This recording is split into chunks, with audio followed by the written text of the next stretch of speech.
நாம் எல்லாரும் இருக்கையிலிருந்து எழுந்திருந்து சனம் இப்படியாக சொல்கிறது, தேவன் எல்லாவற்றுக்கும் மேலாக அவரை உயர்த்தி இயேசுவின் நாமத்தில் வானோர் பூதலத்தோர் பூமியின் கீழானோருடைய முழங்கால் யாவும் முடங்கும்படிக்கு பிதாவாகிய தேவனுக்கு மகிமையாக இயேசு கிறிஸ்து கர்த்தர் என்று நாவுகள் யாவும் அறிக்கை பண்ணும்படிக்கு எல்லா நாமத்திற்கும் மேலான நாமத்தை அவருக்கு தந்தருளினார். அல்லேலூயா. நாம் ஆராதிக்கிற தேவனுடைய நாமம் இயேசு கிறிஸ்து. எத்தனை பேர் விசுவாசிக்கிறீங்க? அந்த நாமம் மேலான நாமம். நம்புறவங்க அல்லேலூயா என்று சொல்வோமா? நாவுகள் யாவும் அறிக்கை பண்ணும்படிக்கு எல்லா நாமத்திற்கும் மேலான நாமத்தை உடையவர் அவர். அல்லேலூயா. வானோர் பூதலத்தோர் பூமியின் கீழானோருடைய முழங்கால் யாவும் முடங்கும்படிக்கு எல்லா நாமத்திற்கும் மேலான நாமத்தை உடைய இயேசு கிறிஸ்துவானவரே உம்மை நாங்கள் ஆராதிக்கிறோம் என்று சொல்லுவோமா?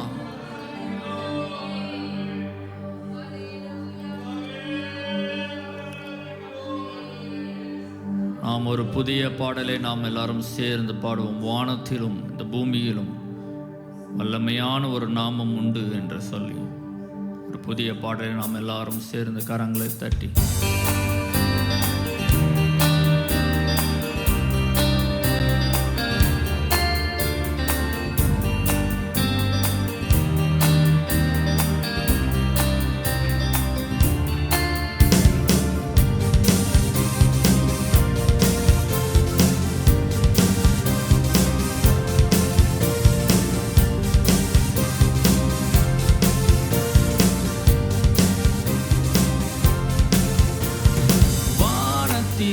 இந்த பூமியிலும் வல்லமையான ஒரு நாமம் உண்டு.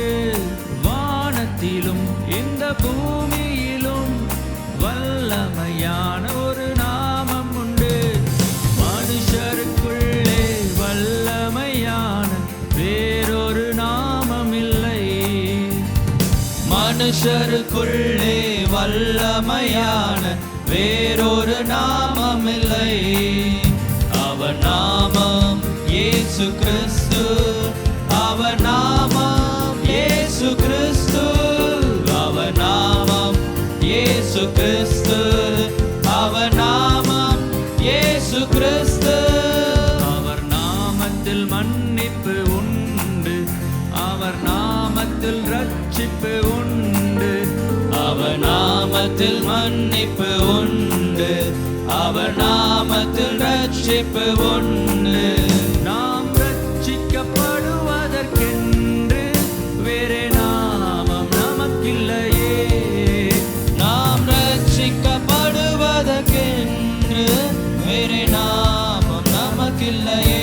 ஆமென். அவர் நாமம் இயேசு கிறிஸ்து. அவர் நாமம் இயேசு கிறிஸ்து. அவர் நாமம் இயேசு கிறிஸ்து.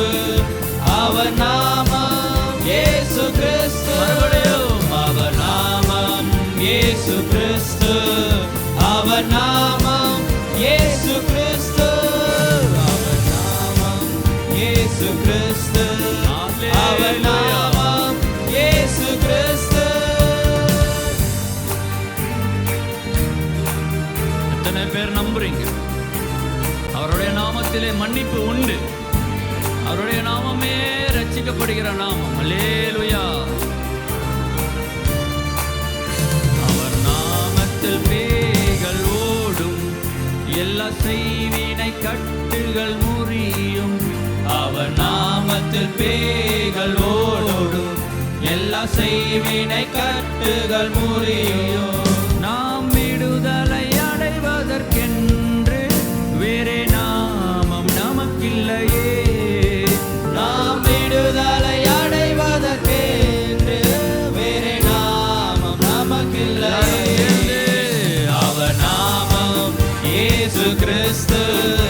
அவர் நாமம் இயேசு கிறிஸ்து. அவர் நாமம் இயேசு கிறிஸ்து. அவர் நாமம் இயேசு கிறிஸ்து.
பரிசுத்தம் உண்டு, நித்திய ஜீவனும் உண்டு. அவர் நாமத்தில் பரிசுத்தம் உண்டு, நமக்கு நித்திய ஜீவனும் உண்டு. நித்தம் அவரோடு வாழ்வதற்கென்று வேறே நாமம் நமக்கில்லையே. நித்தம் அவரோடு வாழ்வதற்கென்று வேறே நாமம் நமக்கில்லையே. ஆமென். அவர் நாமம் இயேசு கிறிஸ்து. அவர் நாமம் எல்லாரும் சேர்ந்து பாடுங்க. அவர் நாமம் இயேசு கிறிஸ்து. அவர் நாமம் இயேசு கிறிஸ்து. அவர் நாமம் இயேசு கிறிஸ்து. அவர் நாமம் இயேசு கிறிஸ்து.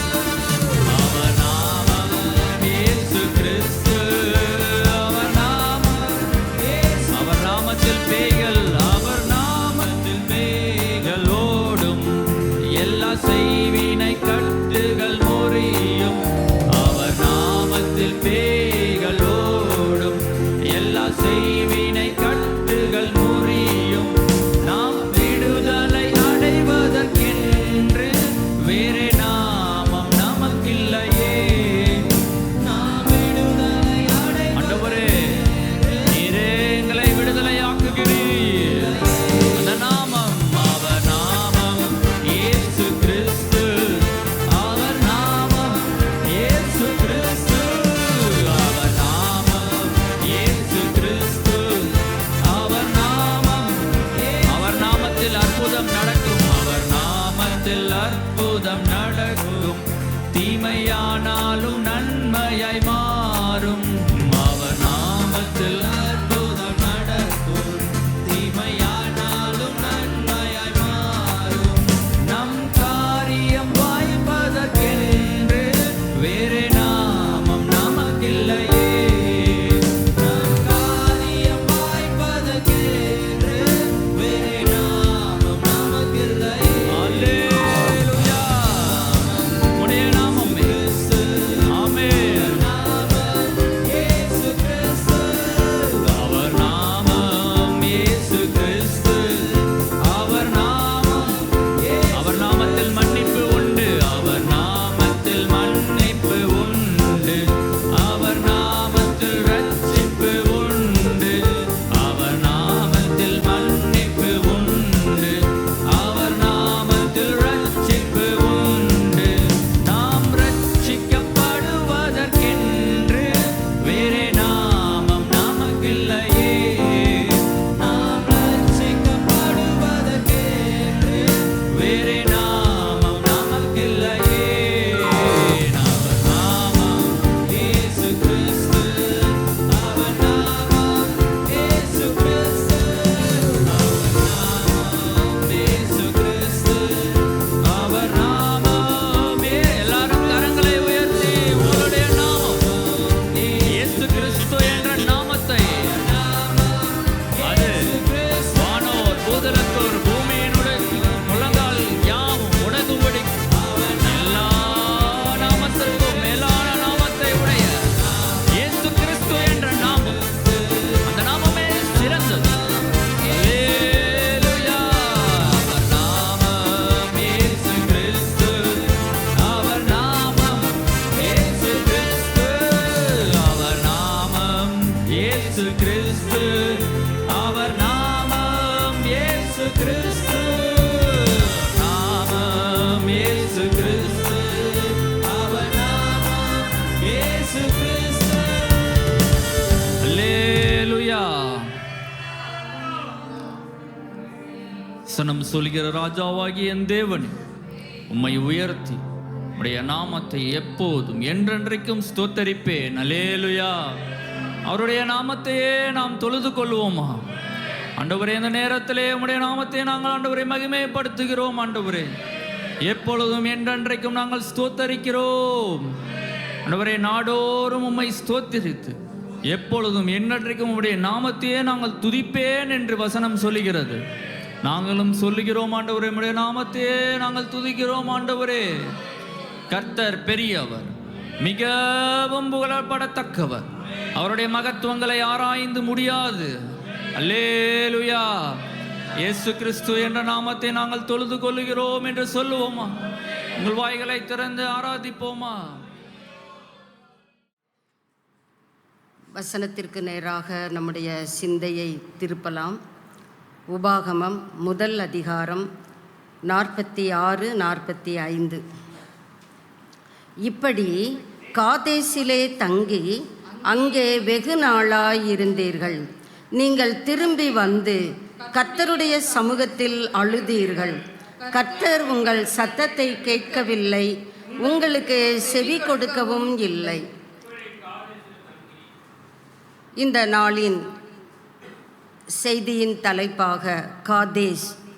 இந்த காதேஸை குறித்து ஆவியானவர் நம்மோடு இடைப்படுகிற காரியங்கள் அநேகம் உண்டு.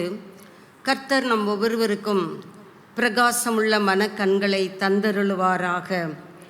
கர்த்தர் அவருடைய சமூகத்திலே இஸ்ரவேல் மக்கள் அழுகிறார்கள்.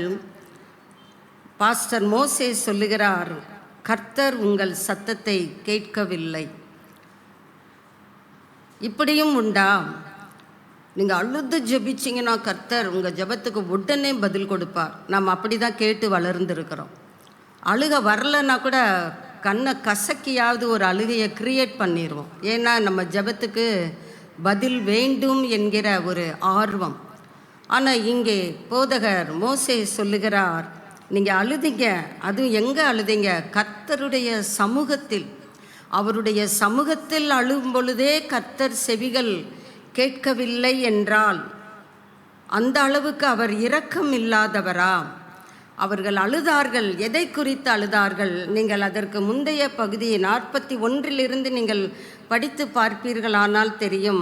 அவர்கள் ஏன் அழுகிறார்கள்? தங்களுடைய குழப்பமான சூழ்நிலையை நினைத்து தான் அழுகிறார்கள். கர்த்தர் போக வேண்டாம், நீங்கள் அந்த மலையில் ஏறாதீங்கன்னா துணிந்து ஏறுகிறார்கள். எதிரிகள் தேனீக்கள் துரத்துவது போல இவர்களை துரத்த இவர்களுக்கு பலம் இழந்து போகிறது. கர்த்தருடைய சமூகத்திலே திரும்பி வருகிறார். போகாதன்னா போகக்கூடாது தானே. இவர்கள் போய் விடுகிறார்கள். கர்த்தர் அந்த சத்தத்தை கவனிக்கிறார். அந்த அழுகை எதற்கு வருகிறது? என்னைய தேனீக்கள் துரத்துற மாதிரி துரத்துனாங்களேன்னு சொல்லி தான் அவங்க அழுதாங்களே தவிர, கர்த்தருடைய வார்த்தைக்கு நாம் கீழ்ப்படியாமல் போய்விட்டோமே, அவிசுவாசத்தினால் கர்த்தரை நாம் துக்கப்படுத்தி விட்டோமே என்று அவர்கள் அழவில்லை. அதனால தான் கர்த்தர் அவங்க சத்தத்தை கேட்கவில்லை. நீங்கள் அநேகர் எக்ஸ்போசிட்டரி பைபிள் என்ற வேதாகமத்தை கரங்களிலே வைத்திருப்பீர்களானால் அதிலே நீங்கள் வாசித்து பார்த்தால் இந்த பகுதியை நாம் நன்கு விளங்கி கொள்ள முடியும். உங்களுக்கு அந்த காப்பி இல்லைன்னா கூட விற்காததையாவது விற்று அந்த காப்பியை வாங்கிக்கோங்க. ஏன்னா எதுக்கெல்லாமோ நாம் அதிக செலவுகளை பண்ணுகிறோம், அதெல்லாம் நம்ம கூட வராது. நாம் கர்த்தருடைய வார்த்தையிலே நம்முடைய அறிவை பெருக்கிக் கொள்ள எப்படியெல்லாம் முயற்சி பண்ண வேண்டுமோ அப்படி நாம் முயற்சி செய்வது இந்த கடைசி விளிம்பிலே இருக்கிற நமக்கு ஏற்றது என்று பரிசுத்த ஆவியானவர் விரும்புகிறார். அவர்கள் அந்த டைலமாவுக்காக தான் அழுதாங்க. ஐயோ, எங்களை இப்படி குழப்பமாயிடுச்சே, எங்களுக்கு இப்படி துரத்திட்டாங்களே, எங்களை விட ஒன்றும் அவங்க பலவான்கள் கிடையாது, அவங்களே எங்களை துரத்திட்டாங்களே. அவங்க தங்களுடைய அந்த பாவத்தை குறித்து விசாரப்படவில்லை, கவலைப்படவில்லை. பதிலாக எங்களுக்கு கஷ்டம் வந்துருச்சு, எங்களுக்கு எப்படி இந்த கஷ்டம் வரலாம், அப்படி தான் அவங்க அழுதாங்க. அதனால தான் அவங்க அழுகையின் சத்தத்தை கர்த்தர் கேட்கவில்லை. இப்படி காதேசிலே தங்கி அங்கே எவ்வளோ நாளாய் இருக்கிறார்கள்? வெகு நாளாய். அந்த வெகு நாள் என்பதற்கு ஒரு வரையறை இல்லையா? They are out of the will of God. ஏன் தே ஆர் என்று சொல்லுகிறேன் என்றால், இன்றும் இஸ்ரவேல் மக்களாகிய நாமும் கூட தேவனுடைய திட்டத்திற்கு வெளியே தான் இருக்கிறோம். ஆனால் நாம் நினைத்து கொண்டிருக்கிறோம், நான் கர்த்தருக்குள் இருக்கிறேன், வளர்ந்து கொண்டு இருக்கிறேன். கர்த்தர் நம் ஒவ்வொருவருடைய மன கண்களை தெளிவாக்குவாராக. அதனால தான் அவங்களுடைய அந்த காத்தேசிலே தங்கியிருந்த நாட்கள் வெகு நாள். உபாகமம் 2:14 அந்த காலத்தை குறித்து ஆவியானவர் எழுதுகிறார். யுத்த மனிதரான அந்த சந்ததி எல்லாம் ஆணையிட்டபடியே பாளையத்தின் நடுவிலிருந்து மாண்டு போக காதேசை விட்டு புறப்பட்டது முதற்கொண்டு கடக்கும் மட்டும் அந்த பாஸ்ட் பீரியட் 38 இயர்ஸ். இந்த 38 என்று நாம் பேசும் பொழுது புதிய ஏற்பாட்டிலே ஒரு மனிதன் 38 வருட காலம் தேவனுடைய சுகத்தை அனுபவிக்க இயலாதவனாக அங்கதான் இருக்கிறான். அந்த குளத்து அண்டையிலே தான் இருக்கிறான். ஆனால் அவன் சுகத்தை பெற இயலாதவனாக கதை சொல்கிறான். நான் போகணும்னு நினச்சேன்னா அதுக்குள்ளே இன்னொருத்தன் வந்துடுறான்.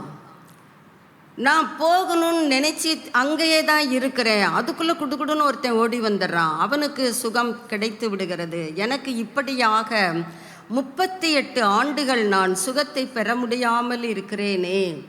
இந்த தவிப்பு இந்த நாளிலும் கர்த்தருடைய பிள்ளைகள் அநேகருக்கு உண்டுதானே. எனக்கு மட்டும்தான் இந்த கஷ்டம், நான் தான் இவ்வளவு நாளாக கஷ்டப்படுகிறேன், எனக்கு தான் இந்த வேதனைகள். ஏன் அந்த வேதனைகள்? ஆவியானவர் நமக்கு அந்த வேதனைக்கான காரணங்களை வேதத்திலே எழுதி வைத்திருக்கிறார். அதனால தான் சங்கீதக்காரன் சொல்லுகிறான், காத்தேஸ் வனாந்திரத்தை கர்த்தருடைய சத்தம் அதிர பண்ணும். மற்ற வனாந்திரத்தை சொல்லியிருக்கலாம். ஏன் காத்தேஸ் வனாந்திரம் என்று சொல்ல வேண்டும்? ஏனென்றால் இங்கே தான் கர்த்தருடைய சமூகத்திலே அழுதா கூட ஜெபம் கேட்கப்படாமல் வெறும் விண்ணப்பமாக மடியிலே வந்துவிட்டது. காரணம், அவர்கள் தேவ திட்டத்திற்கு வெளியே இருந்ததினாலே. கர்த்தர் எதை சொல்லுகிறாரோ அதுதான் திட்டம். அந்த திட்டத்திற்கு நாம் அடிபணிய மறுத்து விட்டோமானால் காதேசிலே தங்கி இருக்க வேண்டிய, வெகு நாளாய் தங்கி இருக்க வேண்டிய சூழலுக்குள்ளாக நாம் தள்ளப்படுவோம். ஏன் இந்த காதேசிலே இந்த இஸ்ரவேல் மக்கள் அதிக நாட்கள் இவர்கள் தங்கி இருந்தார்கள்? வேதத்திலே இன்னொரு ஆதாரத்தையும் நாம் பார்க்க முடியும். நியாயாதிபதிகள் 11ஆம் அதிகாரம் 16-17 அங்கே காரணங்கள் கொடுக்கப்படுகிறது. வாசிக்கலாம். இஸ்ரவேலர் எகிப்திலிருந்து வருகிற போது வனாந்தரத்தில் சிவந்த சமுத்திரம் மட்டும் நடந்து பின்பு காதேசுக்கு வந்து இஸ்ரவேலர் ஏதோமின் ராஜாவிடத்துக்கு காதேசுக்கு வந்துடுறாங்க. இப்போ காதேசிலே அவர்கள் தரித்திருக்கிறார்கள் என்று 17ஆம் வசனத்தினுடைய முடிவிலே நாம் பார்க்க முடிகிறது. காரணங்களை இந்த யெப்தா என்கிற தேவ மனிதன் சொல்லுகிறான்.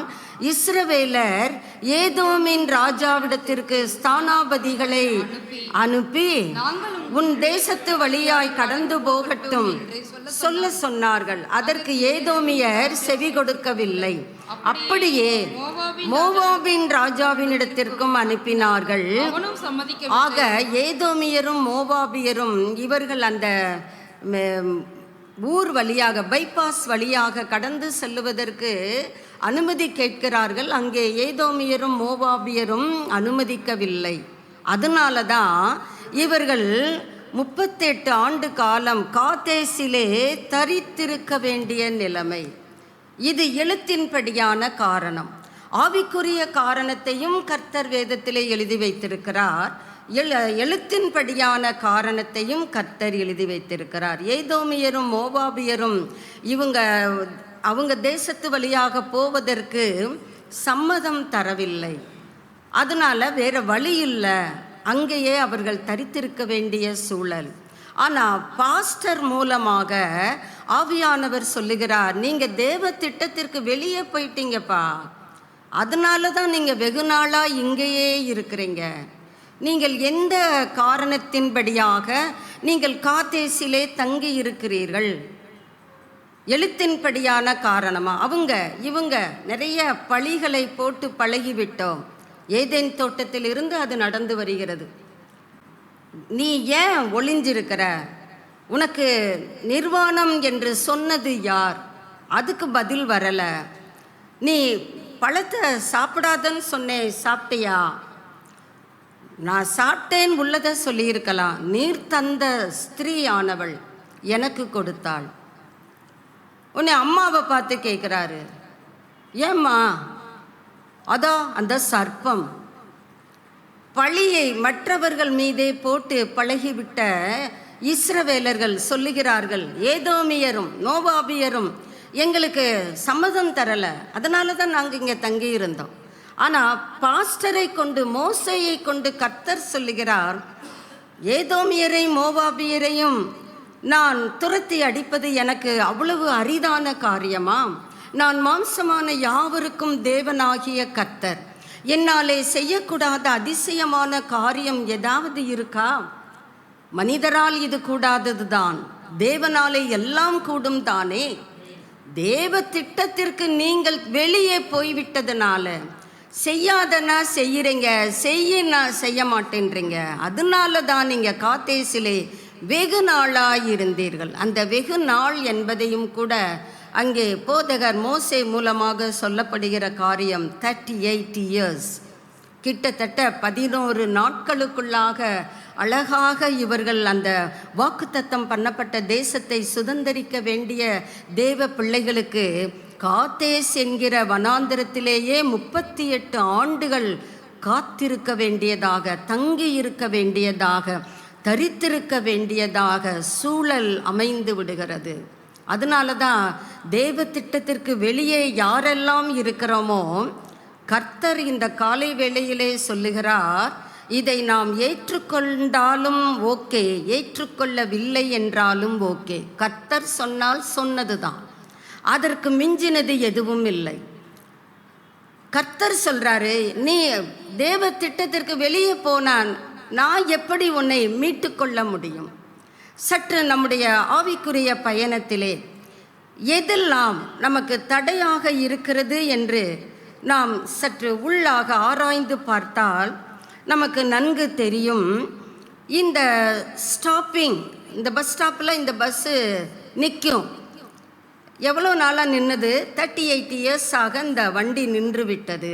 காரணம் என்ன? எழுத்தின்படியான காரணத்தை அங்கே ஒரு மனிதன் சொல்லுகிறான். இதனால தான் அவங்க காத்தேசிலே தரித்திருந்தார்கள். ஆனால் போதகர் மூலமாக சொல்லப்படுகிற வார்த்தை, தேவனுடைய திட்டத்திற்கு நீங்கள் வெளியே இருந்ததுனால நீங்கள் உங்களுடைய அந்த அழுகையை கர்த்தர் கேட்கலை, உங்கள் சத்தத்துக்கு அவர் செவி கொடுக்கலை. இதுதான் உண்மை. நீங்கள் எந்த உண்மையை ஏற்றுக்கொள்ளப் போகிறீர்கள்? ஆவிக்குரிய காரணத்தை சொன்னால் ஏற்றுக்கொள்ளுவீர்களா? அல்லது எழுத்தின்படியான காரணத்தை சொல்லிக்கொண்டே அடுத்த 38 வருடம் முழுவதும் நாங்கள் காத்தேசிலே தங்கி இருக்க போகிறோம் என்று சொல்ல போகிறீர்களா? அவர் சாய்ஸ், நம்முடைய விருப்பம். நீங்கள் எதை வேண்டுமானாலும் தெரிந்து கொள்ளலாம். ஒளியின் தூதனுடைய வேஷத்தை தரித்திருக்கிறவர்களையும் இந்த நாளிலே மலிந்து கிடக்கிறார்கள். நாம் அதிக ஜாக்கிரதை உள்ளவர்களாக கர்த்தருடைய வார்த்தையிலே நமக்கு என்ன வெளிச்சம் கிடைக்கிறதோ அதிலே நம்முடைய இருளான பாதையை விட்டு தேவ ஒளியாகிய அவரிடத்திற்கு நேராக நம்மை திருப்புவதற்கு பரிசுத்த ஆவியானவர் நம் ஒவ்வொருவருக்கும் கிருபை தருவாராக. அப்படியே நம்முடைய தலைகளை தாழ்த்துவோம். ஆண்டவரே, என் கண்களை திறந்து விடுங்கப்பா. நான் உங்கள் திட்டத்தின் நடுவில் இருக்க விரும்புகிறேன். அதற்கு விரோதமாய் நானே அமைந்து விடாதபடி ஆவியானவரே எனக்கு உதவி செய்யுங்க. நான் உம்முடைய திட்டத்தை மீறி போவேனேயானால் என் நிமித்தம் என் குடும்பமும் நஷ்டப்பட்டு விடுமே. அந்த பிழையிலிருந்து பரிசுத்த ஆவியானவர் எங்கள் ஒவ்வொருவருக்கும் கிருபை தரும்படியாக ஜெபிக்கிறோம் ஐயா. நாங்கள் உம்மை அறிகிற அறிவிலே வளரக்கூடாதபடி தடையாயிருக்கிற எல்லா அந்தகார வல்லமைகளையும் நசரேயனாகிய இயேசு கிறிஸ்துவுக்கு கீழ்ப்படிய சிறைப்படுத்துகிறோம். நாங்கள் ஒவ்வொருவரும் உம்மாலே விடுவிக்கப்பட விரும்புகிறோம். ஆவியானவரே, எங்கள் நடுவிலே நீங்கள் அசைவாடுங்கப்பா, அசைவாடுங்க. நீரே மகிமையை எடுத்துக்கொள்ளுவீராக. இயேசுவின் நல்ல நாமத்தில் பிதாவே, ஆமென். இந்த காத்தேசுக்கு 3 விதமான சிம்பாலிக்காக சொல்லப்படுகிற காரணங்கள். ஏன் காத்தேசிலே அவுட் ஆஃப் த வில் என்றால் எது தேவ திட்டம்? அந்த தேவ திட்டம் எனக்கு தெரியலையே, எனக்கு யாருமே சொல்லவில்லையே. கர்த்தர் இந்த நாளிலே நம்முடைய மனக்கண்களுக்கு பிரகாசத்தை தருவாராக. 3 விதமான காரணங்களினாலே இந்த காதேசிலே இவர்கள் தங்கி இருக்க வேண்டியதாகிவிட்டது. The importance of trusting of God's promises. கர்த்தருடைய வார்த்தை என்ன? பாலும் தேனும் ஓடுகிற நலமும் விசாலமுமான வாக்குத்தத்தம் பண்ணப்பட்ட அந்த தேசத்திற்கு நான் உங்களை என்ன செய்வேன்? கொண்டு சேர்ப்பேன். நான் கொண்டு போய் விடுவேன். புல்லுள்ள இடங்களிலே நல்ல மேய்ப்பராகிய இயேசு நம்மை மேய்க்கிறவர் மட்டுமல்ல, அமர்ந்த தண்ணீர்கள் அண்டையில் உங்களையும் என்னையும் கொண்டு போய் விடுகிறவர். நமக்கு போகிறதுக்கு கஷ்டம், அது அவருக்கு தெரியும். அதனால தான் அவர் வாக்குரைத்திருக்கிறார், நான் கொண்டு போய் சேர்ப்பேன். அந்த வாக்கு தத்தத்தை நம்புவதற்கு நமக்கு அந்த முக்கியத்துவம் மறந்து விட்டது. இந்த ஆண்டு வாக்கு தத்தம் என்ன? யோசிக்க வேண்டும். முந்தி போதகர் அழகாக சுவரிலே வரைந்து வைத்திருப்பார். வரைந்தவரையும் காணோம், வரையப்பட்டவரையும் காணோம். வார்த்தை தெரியலை, சும்மானாலும் முறைச்சி பார்ப்போம், ஏதோ ஒன்று உள்ளே இறங்கும். இந்த ஆண்டு வாக்கு தத்தம், இந்த மாத வாக்கு தத்தம் எதுவுமே நமக்கு தெரியவில்லை. அதனுடைய முக்கியத்துவம், வாக்கு தத்தத்திலே நம்முடைய நம்பிக்கையை வைக்க வேண்டிய அவசியம் நம்முடைய கண்களுக்கு மறைக்கப்பட்டு விட்டது. அதுதானே நிஜம். காதேஸ் அதைத்தான் குறிப்பிடுகிறது. எத்தனை வாக்கு தத்தங்களை கர்த்தர் கொடுத்திருக்கிறார். இன்னும் நாம் பலவீன பகுதிகளிலே தானே போய்கொண்டிருக்கிறோம். எனக்கு இங்கே பலவீனம், அங்கே பலவீனம். நான் சரீர பலவீனத்தை சொல்லவில்லை. மாம்சமான யாவருக்கும் பலவீனங்கள் வரலாம், வராமற் போகலாம். ஆவிக்குரிய பலவீனங்கள், இந்த பாவத்தை என்னால் ஜெயிக்க முடியவில்லை, இந்த பரிசுத்தத்தில் என்னால் வளர முடியவில்லை, இன்னும் குழந்தைத்தனமாகவே நாம் காணப்படுகிறோம் என்றால், கர்த்தர் நமக்கு கொடுத்திருக்கிற அந்த வாக்கு தத்தத்திலே வைக்க வேண்டிய நம்பிக்கை, விசுவாசம், அந்த ட்ரஸ்ட், முக்கியத்துவம் இல்லாமல் போய்விட்டது. அதனால தான் காதேசிலே அவர்கள் வெகு நாளாய் தங்க வேண்டிய நிர்பந்தம் ஏற்பட்டது. அடுத்த காரணம் அன்பிலீஃப், அவிசுவாசம், அவநம்பிக்கை. 10 பேர் வந்து சொன்னாங்க, அங்கெல்லாம் நம்ம போக முடியாது. ஆனால் 2 பேர் சொன்னாங்க, நாம் போய் எளிதில் அதை சுதந்திரிக்கலாம். மெஜாரிட்டி பேச்சு தான் அங்கே எடுபட்டது. ஆனால் அந்த மைனாரிட்டி அவர்கள் சொன்ன கருத்துக்களுக்கு அவர்கள் மீது கல்லெறிய தொடங்கினார். ஐயோ என்று அழுகிறார்கள். இவங்க வந்து 10 பேர் சொல்கிறாங்க, அவங்கள பார்த்துட்டு எங்களை பார்த்தா நாங்கள் எப்படி தெரியுமா இருந்தோம்? வெட்டுக்கிளிகள் போல இருந்தோம். 2 பேர் சொல்கிறாங்க, அவங்க பெரியவங்களா இருக்கட்டும், கர்த்தருடைய நிழல் நம்மோட இருக்கிறது, நாம் ஜெயித்து விடலாம், அவர்களை மேற்கொள்ளலாம். போங்கப்பா, என்னமோ சொல்லிக்கிட்டு இருக்கிறீங்க. இவங்க சொல்கிறாங்க நம்ம வெட்டுக்கிளிகளை போல, நீங்கள் சொல்கிறீங்க எளிதில் சுதந்திரிக்கலாம். டைலமா, குழப்பம், எதை கேட்கறது, எதை கேட்க முடியலை. இன்றும் நாம் அப்படித்தானே இருக்கிறோம். ஆலயத்துக்கு போனால் இப்படி சொல்கிறாங்க, வீட்டுக்கு வந்தால் சூழ்நிலை வேற மாதிரி இருக்குது. எதை நம்புவது, எது மேலே என் நம்பிக்கையை வைப்பது? ஆண்டவர் அதனால தான் எபிரேயர் 3:12 எழுதி வைத்திருக்கிறார், அவிசுவாசமுள்ள பொல்லாத இருதயம் உங்களில் ஒருவனுக்குள்ளும் இராதபடிக்கு நீங்கள் எப்படி இருங்க? Be alert, be alert. மின்சார டிரான்ஸ்ஃபார்மர் பக்கத்தில் பாருங்க, டேஞ்சர். எனக்கு ஆங்கிலம் தெரியாதுங்க, படிச்சவங்க புரிஞ்சுப்பாங்க. நம்ம தமிழகத்திலே தானே இருக்கிறோம். அபாயம், அதுவும் எனக்கு தெரியாதுங்க. நான் பள்ளிக்கூடத்துக்கு மலைக்கு கூட ஒதுங்கிறது இல்லைங்க. நான் படிக்க தெரியாதுங்க. அப்படியா? மண்டை ஓடு பார்த்துருக்கியா? 2 எலும்பை பார்த்துருக்கியா?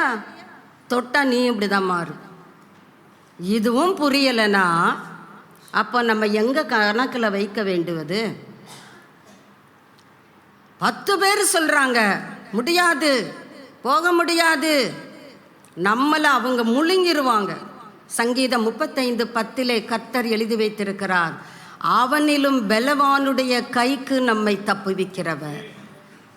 சிறுமையும் எளிமையுமானவனை கொள்ளையிடுகிறவனுடைய கைக்கு நம்மை தப்புவிக்கிறவர். எலும்பு சொல்லுதான், உமக்கு ஒப்பானவர் யார் கர்த்தாவே. அதை அனுபவிக்கும் பொழுதுதான் எலும்பு குதூகலிக்கும். அதை நம்முடைய வாழ்க்கையிலே ருசி பார்க்கும் பொழுதுதான் சங்கீதக்காரனை போல நாமும் சொல்ல முடியும், என் எலும்புகள் எல்லாம் உமக்கு ஒப்பானவர் யார் கர்த்தாவே என்று சொல்லி துதிக்கும். இன்னைக்கு நம்ம அப்படியா துதிக்கிறோம்? நமக்கு ஒரு பெரிய இசை கருவிகளை கொண்டு பூஸ்ட் பண்ணணும். அப்பதான் கரங்களை உயர்த்துங்க, கையை தட்டுங்க, எல்லாம் நமக்கு சொன்னாதான் செய்வோம். இந்த ரோபோ பார்த்தீங்களா, அப்படி அப்படி அப்படியே போகும். உட்காருனா உட்காரும், எந்திரிக்கினா எந்திரிக்கும், செய்யினா செய்யும், இல்லாட்டி தூங்கிடும். வெரி சிம்பிள், தூங்கிடும். தூங்குறவங்க அல்லேலியா சொல்லுங்கன்னா நிறைய அல்லேலியா சத்தங்க. நம்முடைய வாழ்க்கையிலே கர்த்தர் நமக்கென்று எத்தனை வாக்குத்தத்தங்களை கொடுத்திருக்கிறார். நாம் ஏன் அதை இன்னும் சுதந்திரிக்க முடியாமல் பாரம் சுமந்து தவிக்கிறோம்? கர்த்தர் நமக்கு பனியைப் போல இருக்க வேண்டும் அல்லவா? அப்படித்தானே அவர் சொல்லி இருக்கிறார். லீபனோனை போல வேர் ஊன்றி, வேரே காணோம், வேர் ஊன்றி வளர வேண்டுமே. அவருடைய ஆலயத்திலே நாம் எல்லாரும் நாட்டப்பட்ட விருட்சங்கள் தானே. ஏன் கர்த்தர் நம்ம கொடுத்திருக்கிற அந்த வார்த்தையிலே அவிசுவாசம், எல்லாம் இனிஷியல் போட்டே நம்ம வளர்ந்து விட்டோம். கர்த்தர் சொல்றாரு விசுவாசிங்க, நம்ம அந்த இனிஷியல் போட்டு அவிசுவாசம் நடக்குமா? பார்க்கலாம். இதெல்லாம் அவிசுவாசத்தின் உச்சக்கட்டமான வார்த்தைகள். அடுத்த காரணம், நம்முடைய வாழ்க்கையிலே ஒரு சீரியஸ்னஸே இல்லை. எதற்கு நாம் தீவிரமாக செயல்பட வேண்டுமோ, நான் ரொம்ப சீரியஸாக இருக்கிறேன், சின்ன பிள்ளை சொல்லுதுங்க, ஏன் எனக்கு இது தரலை, அதனால் நான் சீரியஸாக கோபப்பட்டு கொண்டு இருக்கிறேன். நமக்கு அந்த சீரியஸ்னஸ் தெரியவில்லை. சீரியஸ்னஸ் எதிலே? கீழ்ப்படிதலிலே. இந்த 3 காரணங்களையும் இஸ்ரவேல் மக்கள் வாழ்க்கையிலே நீங்கள் பார்ப்பீர்களானால், கர்த்தர் சொல்றாரு உபாகமம் 1:45 அவங்க சத்தத்தை கேட்கல. அவங்க கர்த்தருடைய சமூகத்தில் அழுதுட்டா நான் கேட்டுருவேனா? நிறைய பேருக்கு அந்த ஒரு எண்ணம் உண்டு. அவர்கிட்ட போயிட்டு அவர் கேட்டுருவார்ப்பா, அவர் மனதிறக்கம் உள்ளவர். ஏன்னா ஒளியின் தூதன் நமக்கு அப்படி சொல்லி பழக்கி வச்சிருக்கிறாங்க. அவர்கிட்ட வந்து நீங்க அழுது ஜெபிச்சு பாருங்க, அவர் உடனே உங்கள் கண்ணீரை கண்டு அவருக்கு சும்மா இருக்க முடியாது, கிளுகிளுன்னு ஆயிடுது. என் கண்ணீரை கண்டா கர்த்தருக்கு சும்மா இருக்க முடியாது. இதுவும் வேதத்திலே தானே எழுதப்பட்டு இருக்கிறது. அவர்கள் கண்ணீருக்கு கர்த்தர் நோ ரெஸ்பான்ஸ் என்று சொல்லிவிட்டார். அவர்கள் இப்படி இந்த 3 காரணங்களினாலே இப்படி காதேசிலே அவர்கள் என்ன செய்து விட்டார்கள்? வெகு நாளாய் தங்கிவிட்டார்கள். நம்ம இந்த 3 காரணங்களையும், நம்ம வந்திருக்கிறது குறுகிய நேரம், இதை நாம் ஒரே மணி நேரத்திலே நாம் விரிவாக தியானிக்கிறதுக்கு நமக்கு கடினம். இந்த காலை வேளையிலே கர்த்தர் இந்த சீரியஸ்னஸ் ஆஃப் ஒபீடியன்ஸை கற்றுக்கொள்ள நமக்கு கிருபை தருவாராக. 3 காரணங்களையும் நாம் பகிர்ந்து கொள்ள முடியும். ஆனால் கர்த்தருடைய ஆவியானவர் இதை போய் சொல்லு, இதுதான் இங்கே நான் பார்க்கல, சீரியஸ்னஸ் இல்லை. அவங்களுக்கு தேவைன்னா கீழ்ப்படுகிறாங்க. அவங்களுக்கு ஒரு பிரச்சனைனா ஐயோ அப்பான்னு கதறி என்கிட்ட வர்றாங்க. ஆனால் அந்த கீழ்ப்படிதலினுடைய அந்த கடுமை, அந்த தீவிரம் அவர்களிடத்திலே நீ போய் சொல்லு என்ற கர்த்தருடைய வார்த்தைக்கு அடிபணிந்து இந்த வார்த்தையை நாம் கவனமாக கேட்டு எந்த பகுதியிலெல்லாம் நாம் வெகு நாளாக தேவ சித்தத்திற்கு வெளியே தங்கி கொண்டு இருக்கிறோம் என்பதை கர்த்தர் நமக்கு கற்றுக் கொடுப்பாராக. ஆவியானவர் நமக்கு போதிய கிருபைகளை தருகிறவர். அவருடைய மிகுந்த மன உருக்கத்தின்படியே அவர் நம்மை கைவிடுகிற தெய்வம் அல்ல. வாசிக்கலாம். உபாகமம் 4:30-31 வாசிக்கலாம். நீ வியாகுலப்பட இவைகளெல்லாம் உன்னை தொடர்ந்து பிடிக்கும்போது கடைசி நாட்களில் உன் தேவனாகிய கர்த்தரிடத்தில் திரும்பி அவர் சத்தத்திற்கு கீழ்ப்படிவாயானால். கடைசி நாட்களில் இன்று பலவிதமான தீய சம்பவங்கள், துர்ச்செய்திகள் மனதை பயமுறுத்துகிற, காயப்படுத்துகிற, வேதனைப்படுத்துகிற பல பல விஷயங்கள் தான் நம்முடைய செவிகளுக்கு வந்து எட்டுகின்றது. அதுக்கு இவங்க தான் காரணம், அவங்க தான் காரணம், அப்படி நாம் மற்றவர்களிடத்திலே பழியை போடாதபடி, ஆண்டவரே நான் தான் காரணம், இது எங்கள் ஊரிலே இப்படி அழிவுகள் வருகிறதே. கொஞ்சம் யோசித்து பாருங்க, அந்த அழிவு நமக்கு வந்திருக்கா? நம்ம எல்லாரும் எவ்வளவு ஒரு சந்தோஷத்தோடு தேவ சமூகத்திலே இருக்கிறோம். கொஞ்சம் அப்படி யோசித்து பாருங்க, எத்தனை இழப்புகள், அந்த பிள்ளைகள் வாழ்க்கையிலே கண்ணீர்கள், குடும்பமே காலி, யோசித்தே பார்க்க முடியவில்லை, மனம் பதறுகிறது.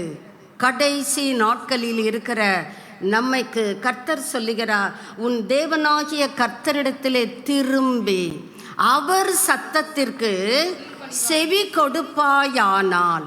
இப்போ வாசிக்கலாம் 30-31. உன் தேவனாகிய கர்த்தர் இரக்கமுள்ள தேவனாய் இருக்கிறபடியால் உன்னை கைவிட மாட்டார், அழிக்கவும் மாட்டார். உன் பிதாக்களுக்கு தாம் ஆணையிட்டு கொடுத்த உடன்படிக்கையை மறக்கவும் மாட்டார். கைவிட மாட்டார், அழிக்க மாட்டார், மறக்க மாட்டார். ஆனால் நாம் அவரை கைவிட்டு விடுகிறோம், மறந்து விடுகிறோம், அவரை நினைப்பதற்கு தாமதித்து விடுகிறோம். பார்க்கலாம், இந்த பைபிள் தானே, வந்து வாசித்துக்கிடலாம், இப்போ ஆகிறத பாரு, வீடுகளிலே சத்தம் கேட்கிறது தானே, இப்போ இந்த வேலையை பாரு, இப்போ உட்காந்துட்டு பைபிளை திறந்து உட்காந்துருக்க, இப்போ இதுக்கு தான் நேரமா? அதுக்காக நேரம் இல்லை, ஏதாவது ஒரு நேரத்தில் போய் நம்ம அதை எடுத்து உக்காந்துடக்கூடாது. நாம் சமயோசித புத்தி உடையவர்களாக நாம் எப்படி கர்த்தருக்கு நம்முடைய நேரத்தை கொடுக்கிறோம்? உன் தேவனாகிய கர்த்தரிடத்திலே திரும்பி அவர் சத்தத்திற்கு கீழ்ப்படிவது எதை குறிக்கிறது? தேவனோடு எனக்கு கொண்டிருக்கிற ஐக்கியத்தை குறிப்பிடுகிறது.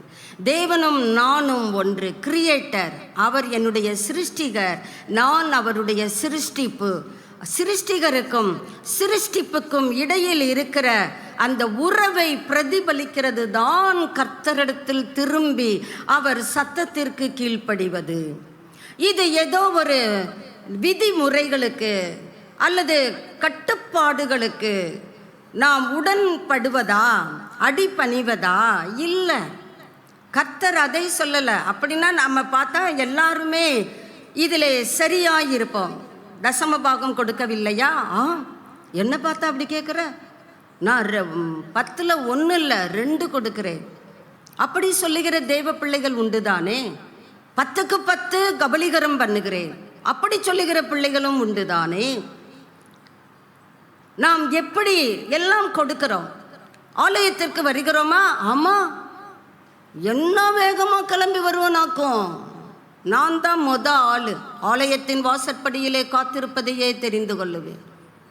கொடுக்கலையா? நான் தேவனுடைய பாதத்திலே அமர்வது எனக்கு அவ்வளவு பிரியம். இதெல்லாம் நான் செய்யும் பொழுது அவரோடு கொண்டிருக்கிற அந்த ஐக்கியம் தானே. சபையே ஏமாந்து விடாதே. வெளியிலே எப்படி 33 கோடி தெய்வதைகள் உண்டோ அதே போல கிறிஸ்தவ வட்டாரத்திலும் 33 கோடி ஆவிகள் உண்டு. ஒன்னொன்னும் ஒரு லாஜிக்கில் போய்கிட்டு இருக்கு. நீ எந்த லாஜிக்கில் போய்கொண்டிருக்கிறாய்? கர்த்தரோடு கொண்டிருக்கிற ஐக்கியத்திலே நான் உறுதிப்பட வாழ்ந்து கொண்டிருக்கிறேன் என்று உன்னால் சொல்ல முடியுமா? அது எதை குறிக்கிறது? தேவனாகிய கர்த்தரிடத்தில் திரும்பி அவர் சத்தத்திற்கு செவி கொடுப்பது என்றால் அவரோடு கொண்டிருக்கிற அந்த விசுவாசம். அவர் என்ன சொல்லுகிறார்? நான் நம்புகிறேன், என்னை நம்புங்கப்பா. ஒரு பக்தன் பாடுகிறான், என்னை நம்புங்கப்பா, நான் வாழ்ந்து காட்டுவேன். பாடலோடு தான் நாம் நின்று விடுகிறோம். நம்மிலே எத்தனை பேர் கர்த்தருக்காக வாழ்ந்து காட்டுகிறோம்? நம்முடைய சமுதாயத்திலே நாம் வசிக்கிற தெருக்களிலே இவங்க கிறிஸ்துவை உடையவர்கள் என்று நம்மை குறித்து எத்தனை பேர் சொல்ல முடியும்? அவங்க எங்களை மாதிரி தாங்க, சர்ச்சுக்கு போவாங்க, சாயந்தரம் அவங்க வீட்டில் சினிமா சத்தம் கேட்கும். ஐயா, அது என்னங்க, அந்த விதிமுறைகள் அல்ல. தேவன் மீது வைத்திருக்கிற விசுவாசத்திலே நான் இன்னும் ஆழத்திலே வேரூன்றுகிறேன். நான் சூழ்நிலையை பார்ப்பதில்லை. சூழ்நிலை எனக்கு விரோதமாக தான் இருக்கிறது. அங்கே உத்தரவு வருகிறது, 7 மடங்கு சூடாக்கு. நான் கவலைப்படவில்லை. என் ஆண்டவர் என்னை விடுவிப்பார். விடுவிக்காமல் போனாலும் அதுதான் தேவனிடத்தில் திரும்புவது. நம்ம என்ன சொல்லுவோம்? விடுவிக்கிறாரா பார்ப்போம். விடுவித்தால் அல்லேலூயா, விடுவிக்காமல் போனால் அவருக்கு ஒரு பை. அப்படித்தானே வாழ்ந்து கொண்டிருக்கிறோம். விதிமுறைகளை நாம் பின்பற்றவில்லையா? பின்பற்றுகிறோம். ஆனால் தேவன் மீது வைத்திருக்கிற விசுவாசத்திலே ஆழத்திலே போய்கொண்டிருக்கிறோமா? தேவன் மீது வைத்திருக்கிற அன்பு, எனக்கு ஆண்டவர் ரொம்ப பிடிக்குங்க, எனக்காக அவர் பரிந்து பேசுகிறார், எனக்காக அவர் இரத்தத்தையே சிந்தி இருக்கிறார், எனக்காக இந்த வேதாகமம் முழுவதையும் அவர் கரம்பட எழுதி கொடுத்திருக்கிறார். எத்தனை நல்ல தேவன்! என்னை சீர்திருத்துகிறார், என்னை பக்குவப்படுத்துகிறார், எனக்கு ஆலோசனை கொடுக்கிறார், என்னை திருத்துகிறார், கரெக்ஷன் பண்ணுகிறார், நான் தவறும் பொழுது சுட்டி காட்டுகிறார், என்னை ஆசீர்வதிக்கிறார், நான் தவறும் பொழுது என்னை மன்னிக்கிறார். என்னை அவருக்குன்னா என் மேல ரொம்ப பாசம். அப்படிப்பட்ட தெய்வத்தை நான் நேசிக்காமல் இருப்பேனா? அதுதான் தேவனாகிய கர்த்தரிடத்திலே திரும்பி அவர் சத்தத்திற்கு கீழ்ப்படிவது. அது மாத்திரம் அல்ல, இந்த விசுவாசமும் அன்பும் தேவனோடு நம்மை ஒரு உடன்படிக்கை பண்ண வைக்கிறது. நம்ம ஏற்கனவே அதையெல்லாம் வாசித்திருக்கிறோம். உபாகமத்திலே நாம் எப்படி இந்த வாக்கு கொடுக்கிறோம், கர்த்தருக்கு கீழ்ப்படிந்து நடப்பேன். அவரும் நமக்கு வாக்கு கொடுக்கிறார். எப்படி? பூமியில் உள்ள சகல ஜாதிகளை பார்க்கிலும் கீர்த்தியிலும் புகழ்ச்சியிலும் மகிமையிலும் உன்னை சிறந்திருக்கும்படி செய்வேன். அவர் செய்கிற கர்த்தர். அவர் நமக்கு முன் இருக்கிற இருளை வெளிச்சமாக்குகிற கர்த்தர். நம்மில யாருக்காவது அந்த அதிகாரம் உண்டா? இருட்டை நான் வெளிச்சமாக்கிடுவேன் சொல்ல முடியுமா? சொல்லுவோம், செய்து காட்ட முடியுமா? ஆனால் கர்த்தர் சொல்றாரு, உனக்கு முன்பாக இருக்கிற இருளை வெளிச்சமாக்குகிறவர் நான் அல்லவா? உன்னை சிறந்திருக்கும்படி செய்கிறவர் நான் அல்லவா? அதுதான் உடன்படிக்கை, கவனன்டல் ரிலேஷன்ஷிப். அந்த இடத்திலே உடன்படிக்கையிலே நாம் வாக்கு கொடுத்தபடி வாழ்ந்து கொண்டிருக்கிறோமா? அது அன்னைக்கு, இன்னைக்கு இல்லை. நம்முடைய ஜீவியம் எப்படி போய்கொண்டிருக்கிறது? தேவனுக்கும் அவர் பிள்ளைகளுக்கும் இடையில் இருக்கிற உறவு வலுப்படுகிறதா, அல்லது ஏதோ புல்லிங் ஆன் டிராகிங் ஆன் போய்கொண்டு இருக்கிறது? சில நேரம் கேட்பாங்க, எப்படிங்க இருக்கிறீங்க? இருக்கிறோம், ஏதோ இருக்கிறோம். ஆவிக்குரிய வாழ்க்கையில் அப்படி போவோம் என்றால் அது மாதிரி நிர்பந்தமான சூழ்நிலை எதுவும் இல்லை. இப்போ கடைசி நாட்களிலே வந்திருக்கிறோம்.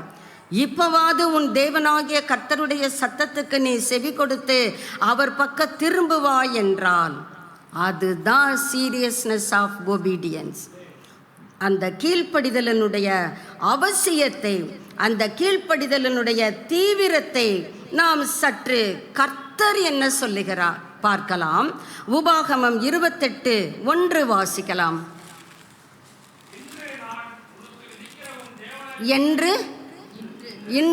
இன்னைக்கு டேட்டு போட்டுக்கங்க.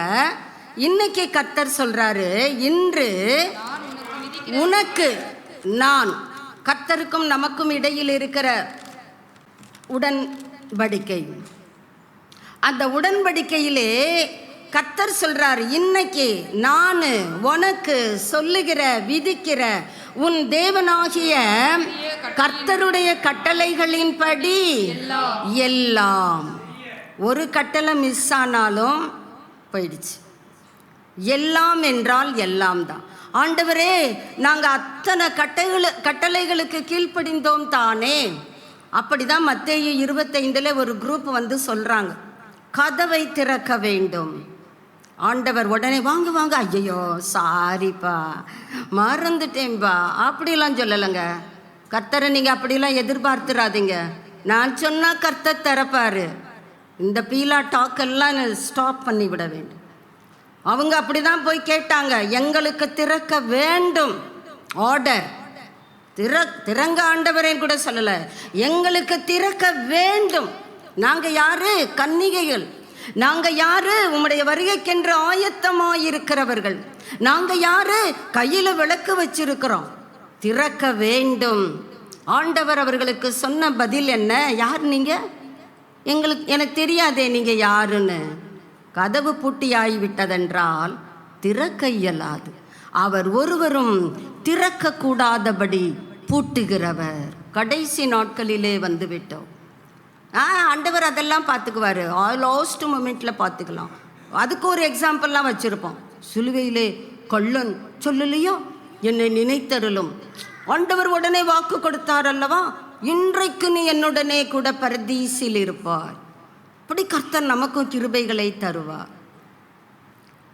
அப்படி நம்பி ஏமாந்து விட வேண்டாம் என்பதுதான் பரிசுத்த ஆவியானவர் இந்த காலை வேளையிலே நமக்கு சொல்லுகிறார். செய்ய கட்டளைகளின்படி எல்லாம் கேட்க அல்ல, கட்டளைகளின்படி எல்லாம் வாசிக்க அல்ல, செய்ய நீ எப்படி இருக்க வேண்டும்? அதுதான் சீரியஸ்னஸ் ஆஃப் ஒபீடியன்ஸ். நீ கவனமாய் செய்யறதுக்கு நீ கவனமாய் இருன்றார். மீதியை நம்ம அடுத்த பார்க்கலாம். கவனமாய் இருக்கும்படிக்கு அவர் சத்தத்திற்கு உண்மையாய். அப்ப செவி கொடுக்கிறதுலையும் உண்மை இருக்கு, உண்மையற்ற தன்மையும் இருக்கு என்பதுதானே ஆவியானவருடைய கூற்று. நாம் எப்படி செவி கொடுக்கிறோம்? உண்மையாய் செவி கொடுக்கிறோமா? ஏதோ சொல்றாங்க, சொல்லிட்டு போறாங்க, அவங்களுக்கு என்ன டைம் பாஸ். இந்த கல்லுகள் கூப்பிடும், இந்த மரத்தின் உத்திரம் உனக்கு பதில் சொல்லும்ன்று கர்த்தர் சொல்லுகிறார். எனக்கு தெரியாது, யாரும் எனக்கு சொல்லலை, சொல்ல முடியாது. ஏன்னா கல்லெல்லாம் கேட்டுக்கொண்டு தான் இருக்கு. அது வந்து சொல்லும், நீ அவங்க சொல்லும்போது நானும் தானே கேட்டுக்கிட்டு இருந்தேன், ஏன்பா இப்படி சொல்கிற, சொல்லலைன்னு. கற்கள் கூப்பிடும். நீ பேசாவிட்டால் கல் கூப்பிடும். நம்ம அதெல்லாம் மறந்துடுவோம். கிருபையுள்ளவர், அன்புள்ளவர், அல்லேலூயா. அதே அன்புள்ளவர் தான் சொல்கிறாரு, உண்மையாய் செவி கொடுப்பாயா. அதே அதிகாரத்தில் 9வது வசனத்தை வாசிப்போம். 28:9. நீ உன் தேவனாகிய கர்த்தரின் கட்டளைகளை கைக்கொண்டு அவர் வழிகளில் நடக்கும்போது, நம்ம அந்த ஒபீடியன்ஸினுடைய தீவிரத்தை உணர்ந்து கொண்டால் ஆசீர்வாதங்கள் தானாகவே நம்மிடத்திலே வந்து சேரும். All these blessings shall overtake thee. உன்னை முந்திக் கொண்டு உன்னிடத்தில் பலிக்கும். அதனால் நீ அதை பற்றி கவலைப்படாத, ஆசீர்வதியும் சொல்லாத, அது தானே வரும். ஆனால் நீ உண்மையாய் செவி கொடுக்கிறாயா? செவி கொடுக்கிற மாதிரி இருக்கிறாயா? அதுதான் கர்த்தர் நம்மிடத்திலே வைக்கிற கேள்வி. 14வது வசனம். இன்று மறுபடியும் சொல்றாரு, இன்று நான் உனக்கு உன் தேவனாகிய கர்த்தரின் கட்டளைகளை கை கொள்ளவும் அவைகளின்படி நடக்கவும். எதுக்கு செவி கொடுக்கணும்? அதை கை கொள்ளணும், அதன்படி நடக்கணும். அதுதான் அவரோடு கொண்டிருக்கிற உடன்படிக்கையின் சாராம்சம். செவி கொடுத்து வந்தால் மீதி அப்புறம். முதல்ல செவி கொடுத்து கொண்டு இருக்கிறோமா? சீரியஸ்னஸ் ஆஃப் ஒபீடியன்ஸ் நம்மிடத்தில் இருக்கிறதா? இருக்கிறது என்றால் காதேசிலே தங்கி இருந்தது போதும் என்று கர்த்தர் சொல்லுவார். நமக்கு எதிராக எழும்புகிற ஏதோமியரையும் மோவாபியரையும் கர்த்தர் யுத்தத்தில் வல்லவர். அவர் ஜெயிக்க பண்ணுகிறவர், அவர்களை முறியடிப்பார். நாம் அதையே சொல்லிக்கிட்டு இருக்கக்கூடாது. ஏதோமியரை பார்த்தா பயமாக இருக்குது, மோவாபியர் தான் பெர்மிஷன் தரலையே, நாங்கள் அதனால தான் இங்கேயே இருக்கிறோம். எது உண்மையான காரணம்? தேவ திட்டத்திற்கு வெளியே அல்லவா இருக்கிறீர்கள்? காதேசிலே வெகு நாளாக இருக்கிறீர்கள். போதுன்றார், போதும், கிளம்புங்க. கடைசி நாட்களிலே வாழ்ந்து வருகிற கர்த்தர் நமக்கு சொல்லுகிற ஆலோசனைக்கு நம்மிலே எத்தனை பேர் உண்மையாய் செவி கொடுக்க போகிறோம்? ஏதோ சொல்கிறாங்க, சொல்லிட்டு போட்டோம். அந்த உணர்வு உண்டா? உண்மையா நான் கேட்குறேன், உண்மையா நான் செய்ய விரும்புகிறேன். Lord please help me. கர்த்தர் நம்முடைய இருதயத்தின் குமுறல்களை பார்த்து கொண்டே இருக்கிறார். எதை குறித்து குமுறுகிறோம்? அது இல்லை, இது இல்லை. அந்த குமுறல் எல்லாம் மூட்டை கட்டிவிட்டு, ஆண்டவரே, நான் என் பாவத்தை ஒத்துக்கொள்ளுகிறேன், என்னுடைய அவிசுவாசம், என்னுடைய கீழ்ப்படியாமை, என்னுடைய அந்த நம்பிக்கையற்ற தன்மை, இதெல்லாம் காதேசிலே என்னை தங்க பண்ணிவிட்டதே, அதுதானே நிஜம். ஆவியானவர் தொடர்ந்து சொல்லுகிறார். உபாகமம் 15:4-5 வாசிக்கலாம். உபாகமம் 15:4-5. எளியவன் உனக்குள் இல்லாது இருக்கும்படியாக இப்படி செய்ய வேண்டும். இன்று நான் உனக்கு நம்ம வாசிக்கிற வசனங்களில் எல்லாம் இந்த பதத்தை நாம் கவனிக்க வேண்டும் என்பது ஆவியானவருடைய விருப்பம். இன்று நான் உனக்கு கற்பிக்கிற எல்லா கற்பனைகளின்படியும் செய்யும்படி உன் தேவனாகிய கர்த்தரின் சத்தத்தை கவனமாய் கேட்பாயானால். நம்மள எத்தனை பேருங்க கவனமாய் கேட்டுக்கொண்டிருக்கிறோம்? அப்படியே தாளாட்டுற மாதிரி இருக்குதா? சீக்கிரமாக எழுந்திரிச்சிட்டேன்னா 6:30 மணிக்கெல்லாம் எழுந்திரிச்சிட்டேன், தூக்கமாக வருது. எப்படி கேட்டுக்கொண்டிருக்கிறோம்?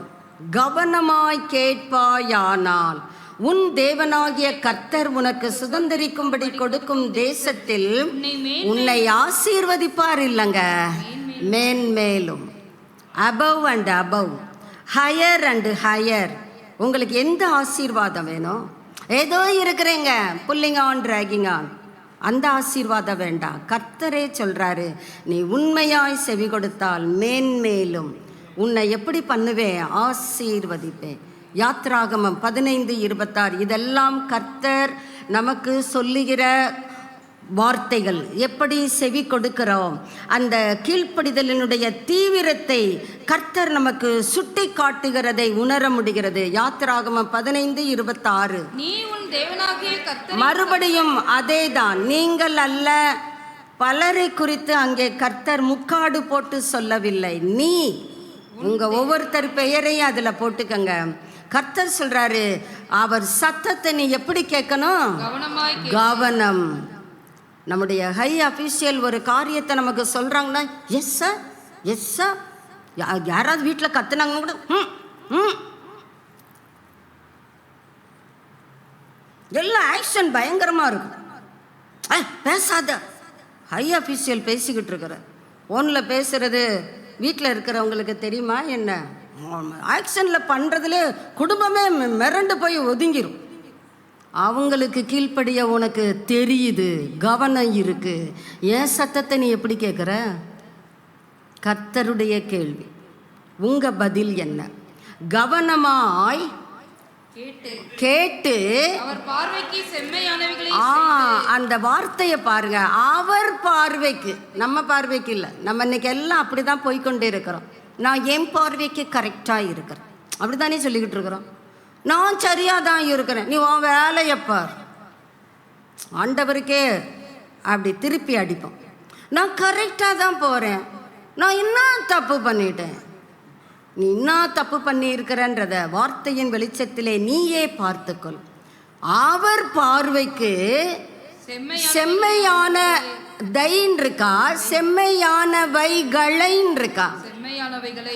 அப்ப அது பன்மைதானே. பல காரியங்களை நாம் செய்ய வேண்டும் தானே. செம்மையானவைகளை செய்து செய்து கேட்கலாம், வாசிக்கலாம். ஆனால் செய்கிறவங்களை தான் கர்த்தர் ஆசையோடு பார்த்து கொண்டிருக்கிறார். அந்த செய்கிற காரியம்தான் சீரியஸ்னஸ் ஆஃப் ஒபீடியன்ஸ். நீங்கள் எப்படி அந்த கீழ்ப்படிதலினுடைய அந்த உண்மையான கருத்தை, அந்த கடுமையான தீவிரத்தை ஏற்றுக்கொள்ளுகிறீர்கள்? கவனமாய் கேட்டு அவர் பார்வைக்கு செம்மையானவைகளை செய்து அவர் கட்டளைகளுக்கு செவி கொடுத்து அவருடைய லாஸ், நியமங்கள் யாவையும். 1-2 தானப்பா, கண்டுக்கிடாதப்பா. அது உலகம். உலகத்தில் கூட சொல்ல முடியாது. ஒரு பள்ளியில் அந்த பிள்ளைய கூப்பிட்டு சொல்கிறாங்க, ஏய் ஒழுங்கா படிக்கலைன்னா டிசி கொடுத்துருவேன். பேரண்ட்ஸை கூப்பிட்டு வார்ன் பண்ணுறாங்க. உடனே அந்த பெற்றோர் என்ன சொல்கிறாங்க, கொடு, நாங்கள் கூட்டிகிட்டு போகிறோம், எங்களுக்கு 2 பிள்ளை தான் இருக்குது, நாங்கள் அந்த பிள்ளைய எப்படி அதை நீங்கள் ஒன்றும் சொல்லக்கூடாது. அது படிக்கலைன்னா பரவாயில்ல, அது எங்கிட்டாவது முன்னேறிடும். என் பிள்ளை விவரமான பிள்ளை. கதை சொல்கிறோமா? சொல்லுங்கள். பள்ளிக்கூடத்தில் அதிகாரிகள் நம்மளை கூப்பிட்டு சொல்கிறாங்க, உன் பிள்ளை சரியாக படிக்கலை, கவனம். தெரியும் தெரியும், நாங்கள் தானே பார்த்துக்கிறோம். அப்படியா சொல்கிறோம்? கையை கட்டி பவ்ய கிளிகளை போல் அப்படியே ஆங்க ஆங்க சரிங்க. தீசை மட்டும் கொடுத்துறாதீங்க. நான் இன்னும் கொத்தி எரு போடுகிறேன், நான் இன்னும் தண்ணீர் பாய்ச்சுகிறேன், அது படிக்குங்க, நான் படிக்க வைக்கிறேங்க. அங்கே சொல்ல முடியுது. அழிந்து போகிற அந்த படிப்பு நமக்கு ஒன்றுத்துக்கும் உதவ மாட்டேங்குது. பெரிய மருத்துவர்ன்றாங்க, பெரிய சிவில் சர்வீஸில் ஜெயிச்சு ஐஏஎஸ் ஆயிட்டாங்கன்றாங்க. அவங்களுக்கும் வியாதி வரதானே செய்கிறது. ஆனால் நமக்கு அந்த வியாதி வந்தால் கூட ஓடி போய் விடுகிறதே. நாம் எந்த அளவிற்கு கர்த்தருக்கு நன்றியுள்ள பிள்ளைகளாய் வாழ்ந்து கொண்டு இருக்கிறோம்.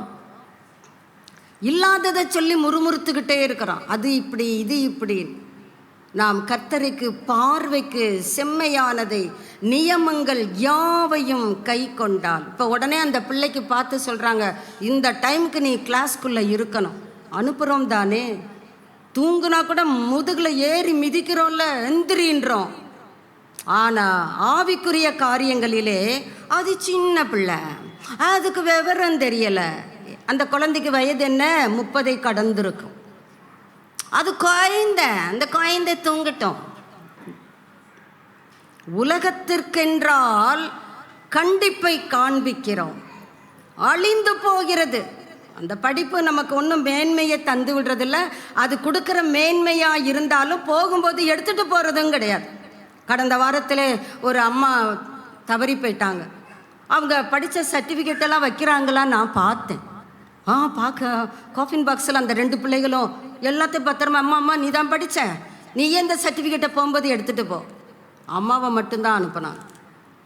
அம்மா பல கோடிகளுக்கு சொந்தக்கார அம்மா. எல்லா கோடியும் இங்கே வச்சுட்டு போ, நீ தெருக்கோடிக்கில் இருக்க தகன மையத்துக்கு போய்விடு. அவங்க படித்தது அவங்களுக்கு ஏதாவது உதவிச்சா? அவங்க சம்பாதித்தது அவர்களுக்கு லாபத்தை கொண்டு வந்ததா? நான் சற்று உணர்வடைகிறேன். ஆண்டவரே, பேதைகளாயிருக்கிற, ஞானத்தில் குறையாயிருக்கிற, பலவீனப்படுகிறவர்களை நீ தெரிந்து கொள்ளுகிறீரே, எத்தனை நல்லவர் அப்பா. எத்தனையோ அறிவாளி இந்த உலகத்தில் இருக்கிறாங்க, எத்தனையோ காரியங்களை சாதிக்கிறதுக்கான ஸ்கில்டு பர்சன்ஸ் இந்த உலகத்தில் இருக்கிறாங்க. அவங்களெல்லாம் விட்டுட்டு ஞானத்தில் குறைவு, மதிக்கேடு, பலவீனம், ஒரு பலவீனத்தை தான் சொல்லுகிறேன். அப்படிப்பட்ட என்னை நீர் தெரிந்து கொண்டு நான் பிழைத்திருக்கும்படி எனக்காக இரத்தத்தை சிந்தி, மாத்திரமல்ல வாக்கு கடங்காத பெருமூச்சுகளோடு உங்க அப்பா கிட்ட ரெக்கமெண்ட் பண்றீங்களே. What a sweet Lord. உம்முடைய அன்பு எத்தனை இன்பமானது ஆண்டவரே. அந்த அன்புக்கு நம்ம எப்படி கீழ்ப்படுகிறோம் என்பதுதான் கர்த்தர் இந்த காலை வேளையிலே நம்மை பார்த்து கேட்கிறார். நியமங்கள் யாவையும் கை கொண்டால், அதுக்கு பிறகு விஷயம் வேறு. அவரே நமக்கு மருத்துவர். அவங்களே மருத்துவர் தாங்க. அதுதான் எல்லாரும் சொல்லிக்கிறாங்க. அப்படிங்களா? ஆமாங்க. அவங்களுக்கே தெரியுது தனக்கு வந்திருக்கிற வியாதி மரணத்தில் தான் முடிந்து விடும். தன்னை காப்பாற்றிக் கொள்ள அந்த மருத்துவ ஞானம் அவர்களுக்கு உதவலையே. கார்டியாலஜிஸ்ட் தமிழ்நாடு முழுசுக்கும் இவர் ஒருத்தர் தான். அவர் மாடியிலிருந்து கீழே குதித்து தற்கொலை செய்து கொண்டார். ஏங்க, அவர் இருதயம் சரியில்லையா? மற்ற இருதயங்களை புடமிட தெரிந்த அவருக்கு தன் இருதயத்தை காத்துக்கொள்ள முடியவில்லையா? அவர் தகுதியற்றவரா? அவர் ஞானம், அவர் படிப்பு, அவருடைய திறமை அவருக்கு கை கொடுக்கவில்லையே. நிம்மதி இல்லையா? No peace of mind. கர்த்தர் உங்களுக்கும் எனக்கும் நம்முடைய மனதை, இருதயத்தை அவருடைய சமாதானத்தினால் நிறைத்து ஆளுகை செய்து வருகிறார். நம்ம எப்படி கர்த்தருக்கு நன்றியுள்ள பிள்ளைகளாய் வாழ்ந்து வருகிறோம்? உபாகமம் 7ஆம் அதிகாரம் 12 வாசித்து 11 வாசிக்கலாம். உபாகமம் 7, 12, 11. இந்த நியாயங்களை நீங்கள் கேட்டு கை கொண்டு அவைகளின்படி செய்வீர்களானால் அப்பொழுது உன் தேவனாகிய கர்த்தர், அப்பொழுது பாருங்க, இந்த நியாயங்களை நீங்கள் கேட்டு இப்போ நம்ம என்ன பண்ணி கொண்டு இருக்கிறோம்? இவ்வளோ நாள் கேட்கலன்னு கூட வச்சுக்கோங்கன்னு தான் சொல்லியிருக்கேன். இப்போ கேட்டுக்கொண்டு இருக்கிறோம். இதை கை கொண்டு அதன்படி செய்தால் 11 வாசிக்கலாம். நீ செய்யும்படி இன்று அந்த பதத்தை ஆவியானவர் நம்முடைய சதையாகிய இருதய பலகையிலே எழுதி வைத்துக்கொள்ள நம் ஒவ்வொருவருக்கும் கிருபை தருவாராக. இன்று உனக்கு கட்டளையிடுகிற கற்பனைகள், கட்டளைகள், நியாயங்களை கை கொள்வாயாக. நீ கை கொண்டால், அதன்படி செய்தால், அதுதான் சீரியஸ்னஸ் ஆஃப் ஒபீடியன்ஸ். நம்ம கேட்குறோம், தீர்மானிக்கிறோம், இனிமே செய்வேன் ஆண்டவரே. நாளைக்கு வந்து அதே தான் சொல்லுவோம், இனிமே செய்வேன் ஆண்டு. சொன்னோம்ல, நாளைக்கு கொடுத்துருவேன். கடனை கேட்டு வர்றான், இன்று போய் நாளை வா.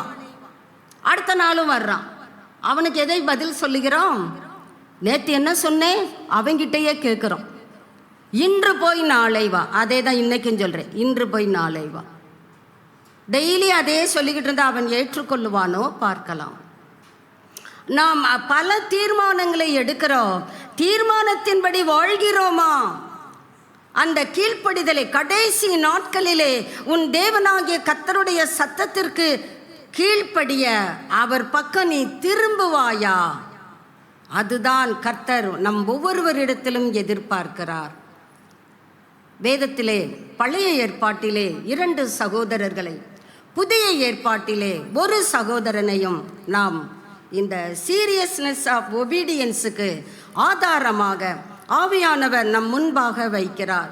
நமக்கு பரிச்சயமான வார்த்தைகள் தான் வாழ்க்கையிலே இல்லை. காதில் கேட்டு கேட்டு பழகினது தான், என் வாழ்க்கையிலே நான் அதை கடைப்பிடிக்கவில்லை. கர்த்தர் நமக்கு இந்த நாளிலே அந்த வார்த்தையின் வெளிச்சத்திலே நம்மை நடத்துவாராக. 1 சாமுவேல் 15:22 எடுத்துக்கொள்ளலாம். 1 சாமுவேல் 15:22. அதற்கு சாமுவேல் கர்த்தருடைய சத்தத்திற்கு கீழ்ப்படிகிறதை பார்த்து, கர்த்தருடைய நம்ம இவ்வளவு நேரம் கர்த்தர் எதெல்லாம் சொன்னாருன்னு பார்த்தோம். இன்று நான் உனக்கு கட்டளையிடுகிற கர்த்தருடைய சத்தத்திற்கு கவனமாய் செவி கொடுப்பாயானால், அதுதான் கர்த்தர் நம்மக்கிட்ட எதிர்பார்க்கிற காரியம். இப்போ தீர்க்கன் சாமுவேல் இஸ்ரவேலின் முதல் ராஜா. இவரை பார்த்து, சவுலை பார்த்து சொல்லுகிறார், கர்த்தருடைய சத்தத்திற்கு கீழ்ப்படுகிறதை பார்க்கிலும் நீ செலுத்துகிற தசம பாகங்கள், நீ செலுத்துகிற ஆராதனைகள், தோத்திரங்கள், அது கர்த்தருக்கு பிரியமாயிருக்குமா? அதுக்கு தாங்க நான் தசம பாகம்லாம் கொடுக்கறதே இல்லை. என்னத்துக்கு? அவர் சத்தத்துக்கு கீழ்ப்படிவேன். சத்தத்திற்கு கீழ்ப்படுகிற பிள்ளைகள் தங்களையே டோட்டலாக சரண்டர் பண்ணி விடுவார். 10ல் 1 அல்ல, 10க்கு 10 கர்த்தருக்கு தான். கர்த்தர் நம்மிடத்திலே முழுமையை எதிர்பார்க்கிறார். பலியை பார்க்கிலும் கீழ்ப்படிதல். நீ செலுத்துகிற உன் பலிகளின் திரள் எனக்கு என்னத்திற்கு? ஏசாயா 1 அதிகாரத்திலே கர்த்தருடைய மன குமுறலை நீங்கள் வாசித்து அறிய முடியும். நீ உன் பலியின் திரள் எனக்கு அரோசிகமாயிருக்கிறது. சற்று நிறுத்துப்பா, நிறுத்து. எனக்கு அது கேட்க பிடிக்கலப்பா. நீ போடுற அல்லேலியா தோத்திரம் எனக்கு ரொம்ப அப்படியே ஒரு மாதிரி வருதுப்பா. Stop stop. என் சத்தத்துக்கு முதல்ல செவி கொடுக்கிறையா? ஏன் இந்த சவுலை பார்த்து தீர்க்கன் அப்படி சொல்ல வேண்டும்?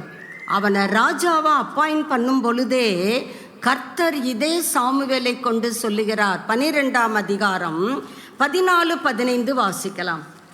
நீங்கள் கர்த்தருடைய வாக்குக்கு விரோதமாய் கலகம் பண்ணாமல், கர்த்தருக்கு பயந்து அவரை சேவித்து, அவருடைய சத்தத்திற்கு கீழ்ப்படிந்தால், இஃப் யூ ஒபே மீ. 15 வருவோம். நீங்கள் கர்த்தருடைய சத்தத்திற்கு கீழ்ப்படியாமல், 2த்தையும் கர்த்தர் சொல்லுகிறார். கீழ்ப்படிந்தால் இப்படி, ஒருவேளை கீழ்ப்படிய மாட்டேன், அதுக்கும் பதில் கர்த்தருடைய சமூகத்தில் உண்டு. கர்த்தர் தெளிவாக தீர்க்கனை கொண்டு சவுலுக்கு சொல்லி இருக்கும் பொழுது, இந்த மனிதன் இவர் ராஜாவாக இருந்தாலும் அந்த சீரியஸ்னஸ் அவருக்கு இல்லை. கர்த்தருடைய சத்தத்திற்கு நீ கீழ்ப்படியணும்பா, அப்பதான் ஒரு ராஜ்யம் நிலை நிற்கும். தெளிவாக கர்த்தர் சொல்லி அனுப்புகிறார். நீ கீழ்ப்படியலைனா நீ கலகம் பண்ணுகிறதற்கு சமம். நீ கலகம் பண்ணுனா கர்த்தருடைய கை உங்களுக்கு பிதாக்களுக்கு எப்படி விரோதமாக இருந்ததோ உங்களுக்கும் விரோதமாக இருக்கும். நம்ம கீழ்ப்படிந்தால் ஆசீர்வாதம், அதையே கேட்டு நம்ம பழகிட்டோம். ஆசீர்வாத செய்திகள் சொன்னாதான் அல்லேலூயா வரும். ஆசீர்வாதத்திற்கான வழிகளை கர்த்தர் சொன்னா தூக்கம் நம்மை ஆக்கிரமித்து விடும். என்னமா சொல்றாங்க ஐயா, புரியலையா, என்னமா ஒன்றும் புரியலை. கர்த்தர் தெளிவாக நம்ம பேசுகிற மொழியிலே தான் எழுதி வைத்திருக்கிறார். கர்த்தருடைய சத்தத்திற்கு கீழ்ப்படியாமல் கர்த்தருடைய வாக்குக்கு விரோதமாய் கலகம் பண்ணினான். அந்த சீரியஸ்னஸ் உனக்கு தெரியலன்னு வச்சுக்கோ, உன் பிதாக்களுக்கு கர்த்தருடைய கை எப்படி விரோதமாய் இருந்ததோ அதே போல உனக்கும் விரோதமாய் இருக்கும். இப்போ 15வது அதிகாரத்தில் கர்த்தர் கரெக்டாக சொன்னார் இல்லையா, ராஜ்யபாரத்தை தேவன் உன்னிட்ட இருந்து என்ன செஞ்சிட்டாரு, டேர் பண்ணிட்டாரு, அதை வேறு ஒருவனுக்கு கொடுத்து விட்டார். அப்போ கூட அந்த சீரியஸ்னஸ் அவருக்கு தெரியவில்லை. ஒருவேளை அந்த சீரியஸ்னஸ் அவருக்கு தெரிந்திருந்தால், மனம் கசந்து தேவனிடத்தில் திரும்பி இருந்தால், கர்த்தர் அந்த மனிதனுக்கு ராஜ்யபாரத்தை நிலை நிற்க பண்ணியிருப்பார். அவர் அதை குறிச்செல்லாம் கவலைப்படலை. எனக்கு 1000 தான் தந்தாங்க, அவனுக்கு 10,000 கொடுத்துட்டாங்க, போடு அவனை போட்டு தள்ளு, அவனை போட்டு தள்ளு, அவனை போட்டு தள்ளு.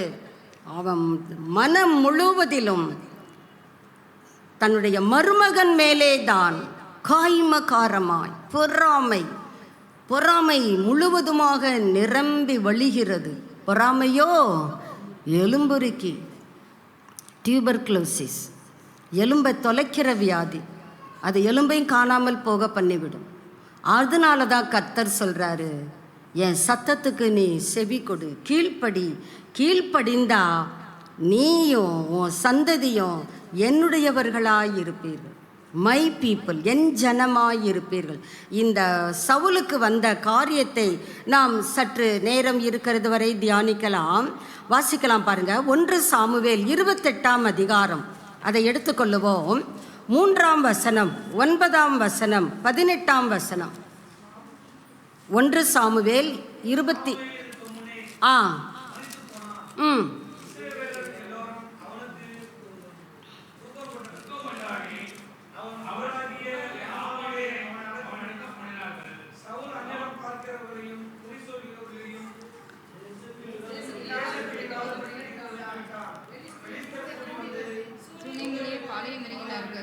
சவுலும் இஸ்ரவேலர் எல்லாரையும் அவர்கள் கிஸ்பாவிலே பாளையம் இறங்கினார்கள். முடிஞ்சுதா? எப்படி வாசிக்கிறோம் பாருங்க. அப்போ நம்ம வீட்டில் எப்படி இந்த பைபிள் ரீடிங் இருக்குன்றத இதே காமிச்சு கொடுத்துரும். ஒரு ஆள் ஸ்டார்ட் பண்ணுது, ஒரு ஆள் கோயிங்கில் இருக்குது, ஒரு ஆள் அப்போ தான் பைபிளை பெரட்டுது, எங்கே இருக்குது அப்படின்னு பார்க்குது. இஸ்ரவேலர் எல்லாரும் அவனுக்கு துக்கம் கொண்டாடி அவன் ஊராகிய ராமாவிலே சாமுவேலை அடக்கம் பண்ணினார்கள். சவுல் அஞ்சனம் பார்க்கிறவர்களையும் குறி சொல்லுகிறவர்களையும் துரத்தி விட்டேல. நீயே அஞ்சனம் பார்க்கிறவங்க இருக்காங்களான்னு ஏன் கேட்குற? நீங்கள் வீட்டில் போய் இந்த அதிகாரத்தை பொறுமையாக படிங்க. கர்த்தர் நம்முடைய கண்களுக்கு கலிக்கம் போடுவார். 9வது வசனத்துக்கு வருவோம். அதற்கு அந்த ஸ்திரீ சவுல் அஞ்சனம் பார்க்கிறவர்களையும், நீங்க 8வது வசனத்துல பாத்தீங்கன்னா சவுல் வேஷம் மாறி, ஏன் வேஷம் மாற வேண்டும்? நீதான் ராஜா ஆச்சே. ஏன்னா முதல்ல ஆர்டர் வந்து விட்டது, எல்லாரையும் துரத்து, கர்த்தருடைய சத்தத்துக்கு நான் கீழ்ப்படிவேன். இப்போ துரத்துனவங்கள உள்ள இருக்காங்களான்னு விசாரிக்கிற கான்ட்ராஸ்ட் லிவிங். சொல்றது ஒன்று, செய்யறது ஒன்று. இதுதாங்க கீழ்ப்படிதலை தேவன் நம்மிடத்தில் புடமிடுகிற காரியம். பாருங்க, அந்த அம்மா சொல்லுது, என்னைய பனிஷ் பண்ணுறதுக்கு இப்படி வந்திருக்கீங்களான்னு கேட்குது.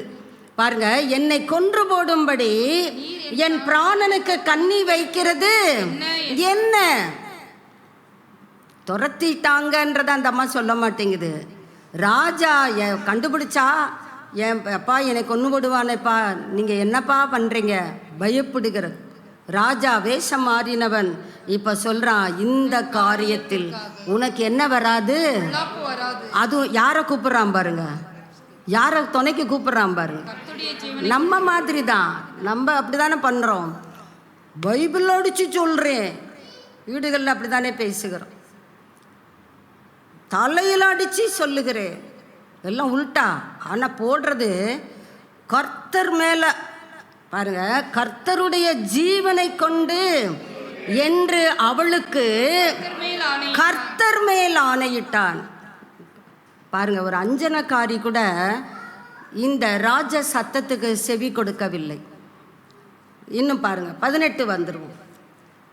நீ கர்த்தருடைய சொற்கேளாமலும் அமலேக்கின் மேல் அவருக்கு இருந்த கோபத்தின் உக்கிரத்தை தீர்க்காமலும் போனபடியினால். நீ அந்த சீரியஸ்னஸ் உனக்கு இல்லையேப்பா, கர்த்தருடைய சொல்ல கேட்கலையே. நம்மளே எத்தனை பேரை இந்த காலை வேளையிலே கர்த்தர் இப்படியாக சொல்லுவார், நீ கர்த்தருடைய சொல் கேளாமலும். அப்படி நம்மை சொல்லுவார் என்றால் சற்று இந்த மனிதனை சிந்தித்து பார்ப்போம். இவர் ராஜாங்க, சாதாரண ஆள் கிடையாது. கர்த்தரே தெரிந்து கொள்றார். இஸ்ரவேல் சமஸ்த சபைக்கும் முதல் ராஜா பெருமை இந்த சவுலுக்கு தான். அப்படி சவுலாக அபிஷேகம் பண்ணப்படும் பொழுது இந்த சவுல் தன்னை தாழ்த்தி சொல்றான், சின்ன கோத்திரம், பென்யமீன் கோத்திரம் தான், எங்க குடும்பம் ரொம்ப சின்னது, நானும் ரொம்ப சின்ன பையன். அந்த தாழ்மை இப்ப எங்கெங்க போச்சு? கர்த்தருடைய சொல் கேளாமலும். நம்மிலே அநேகர் இப்படித்தான் வாழ்ந்து கொண்டு இருக்கிறோம். நான் யாராக்கும்? அபிஷேகம் பண்ணப்பட்டவர், கர்த்தரால் அபிஷேகம் பண்ணப்பட்டவர். What about today? கர்த்தருடைய சொல்லை கவனமாய் கேட்கிற அனுபவம் உண்டா?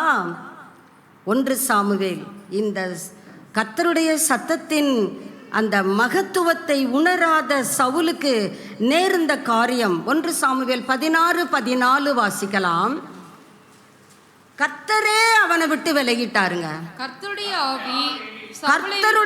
ஆவி சவுலை விட்டு நீங்கினார். அவர் தானங்க கூப்பிட்டாரு, இப்ப அவரே போயிட்டார். அப்ப அவர் இல்லைன்னா வீடு பெருக்கி ஜோடிக்கப்பட்டு இருக்கிறது, வேற யார் வருவா? கர்த்தர் போயிட்டாரு, யார் வருவா? அழகா இருக்குங்க வீடு, அதுவும் ராஜா வீடு. ராஜா வீடு எப்படி இருக்கும்? நம்மளும் அப்படி தானே பாடுகிறோம், ராஜாக்களும் நாங்களே. இந்த ராஜா வீடு நல்லா இருக்கு, சூப்பராக இருக்கு. ஆனால் சத்துரு பாருங்க, நம்ம கூட சுயநலமாக இருப்போம். ஏதாவது ஒன்று கொடுத்தா எனக்கு உனக்கு அடிச்சிச்சா, உனக்கு அடிச்சிட்டா, உன் வீட்டால் மட்டும்தான் நீ கேட்ப, உன் பக்கத்தில் இருக்கவங்களுக்கு கிடைச்சிச்சான்னு கேட்க மாட்டேன். ஆனால் சாத்தான் ரொம்ப நல்ல பையன். அவன் தான் மட்டும் இருக்கணுன்றத விரும்பலைங்க. அவன் போகிறான் தன்னிலும் பொல்லாத, இவனே பொல்லாதவன். அவன் சொல்கிறான், என்னை விட பொல்லாததுன்னு இருக்கு, நான்லாம் ஒன்றும் இல்லை, அதை போய் கூட்டிட்டு வாரு. நான் மாத்திரம் உன் வீட்டில் ஜாலியாக இருந்தா நல்லா இருக்குமா? பொல்லாத வேறு 7 ஆவிகளை கூட்டி கொண்டு வந்து ராஜா கிட்டேயாக பிரவேசிக்கிறார்கள். அதுக்கு பிறகு ராஜா மரணம் வரைக்கும் சமாதானமற்ற நிலைமை. அவனுக்கு கர்த்தரை தெரியாதா? நல்லா தெரியும். கர்த்தருடைய வார்த்தைக்கு அவன் கீழ்ப்படிந்தானா? கீழ்ப்படிஞ்சான், பாதி தான் கீழ்ப்படிஞ்சான். அஞ்சனக்காரியை துரத்துறான். இவனே கேட்குறான் தன்னுடைய வேலைக்காரங்க கிட்ட, யாராவது ஊருக்குள்ளே இருக்காங்களா குறி சொல்கிறவங்க? குறி சொல்கிறவங்க இருந்தால் கவனிச்சுக்கோங்க. ஜோசியம், நான் திருவிருந்து வாங்குகிற கையை ஜோசியம் பார்க்க கையை கொடுத்துருவேன். கர்த்தர் நமக்கு கிருபையாய் ஆயுசு காலங்களை கூட்டி கொடுக்கிறார். நாம் எதை செய்யக்கூடாதோ அதிலே கவனமாயிருக்க கற்றுக்கொள்ள வேண்டும். உங்ககிட்ட இருக்கிற சீரியஸ்னஸை உன் குடும்பத்தில் ஆண்டவர் அன்பை அறியாத பிள்ளைகள் பார்க்கட்டும். அதுக்கு தான் தேவன் உன்னை அழைச்சிருக்கிறார். ஊருக்கு ஒருவரையும் 2 பேருமாக குலத்திற்கு ஒருவரையும் கோத்திரத்துக்கு இருவருமாக நான் தெரிந்தெடுத்திருக்கிறேன். என்னுடைய மேய்ப்பர்கள் சகல புத்தியோடும் அறிவோடும் உன்னை மேய்ப்பார்கள். அந்த மேய்ச்சலிலே நீ தங்கி இருக்கிறாயா? அந்த மேய்ச்சலிலே தங்கி இருந்தால் கர்த்தருடைய மகத்துவம் உள்ளது என்பதை வாய் மட்டும் இல்லை, வாழ்க்கையும் சொல்லும். ஆனால் சவுல் தவறிவிட்டான். ஆண்டவரே போயிட்டார். அடுத்து யார் போறா? வாங்க பார்க்கலாம். 1 சாமுவேல் 22:17 வாசிக்கலாம். அதுக்கு முன்பாக 19 எடுத்துக்கொள்வோம். 1 சாமுவேல் 19:1-2 வாசிப்போம். தாவீதை கொன்று போடும்படிக்கு, தாவீதை கொன்று போடும்படிக்கு, கொலை செய்யும்படிக்கு சவுல் தன் குமாரனாகிய ரொம்ப ஆத்திரம் ஆயிடுச்சு. ராஜ்யபாரம் என்கிட்ட இருந்து பிரிஞ்சா பரவாயில்ல, இவனுக்கு போகக்கூடாது. எனக்கு ஒரு கண்ணு கெட்டு போனா பரவாயில்ல, அவனுக்கு 2 கண்ணு என்ன ஆயிரணும்? கெட்டுவிட வேண்டும். அவனை கொன்று போட யாருக்கு கூட கலந்து ஆலோசிக்கிறான்? தன் குமாரனாகிய யோனத்தான். அவன் தான் அடுத்து வரணும் போஸ்ட்டுக்கு. அதனால யோனத்தானை வச்சுக்கிட்டு தான் எல்லாத்தையும் சொல்றான். ஆனா யோனத்தான் என்ன பண்ணுகிறான்? தகப்பனுடைய சதி ஆலோசனையை தாவீதுக்கு போய் ஒப்புவித்து விடுகிறான். ஏய், எங்க அப்பா உன்னை கொல்லணும்னு பிளான் பண்ணி இருக்கிறாருடியோ, பி அலர்ட், பத்திரப்படுத்திக்கோ.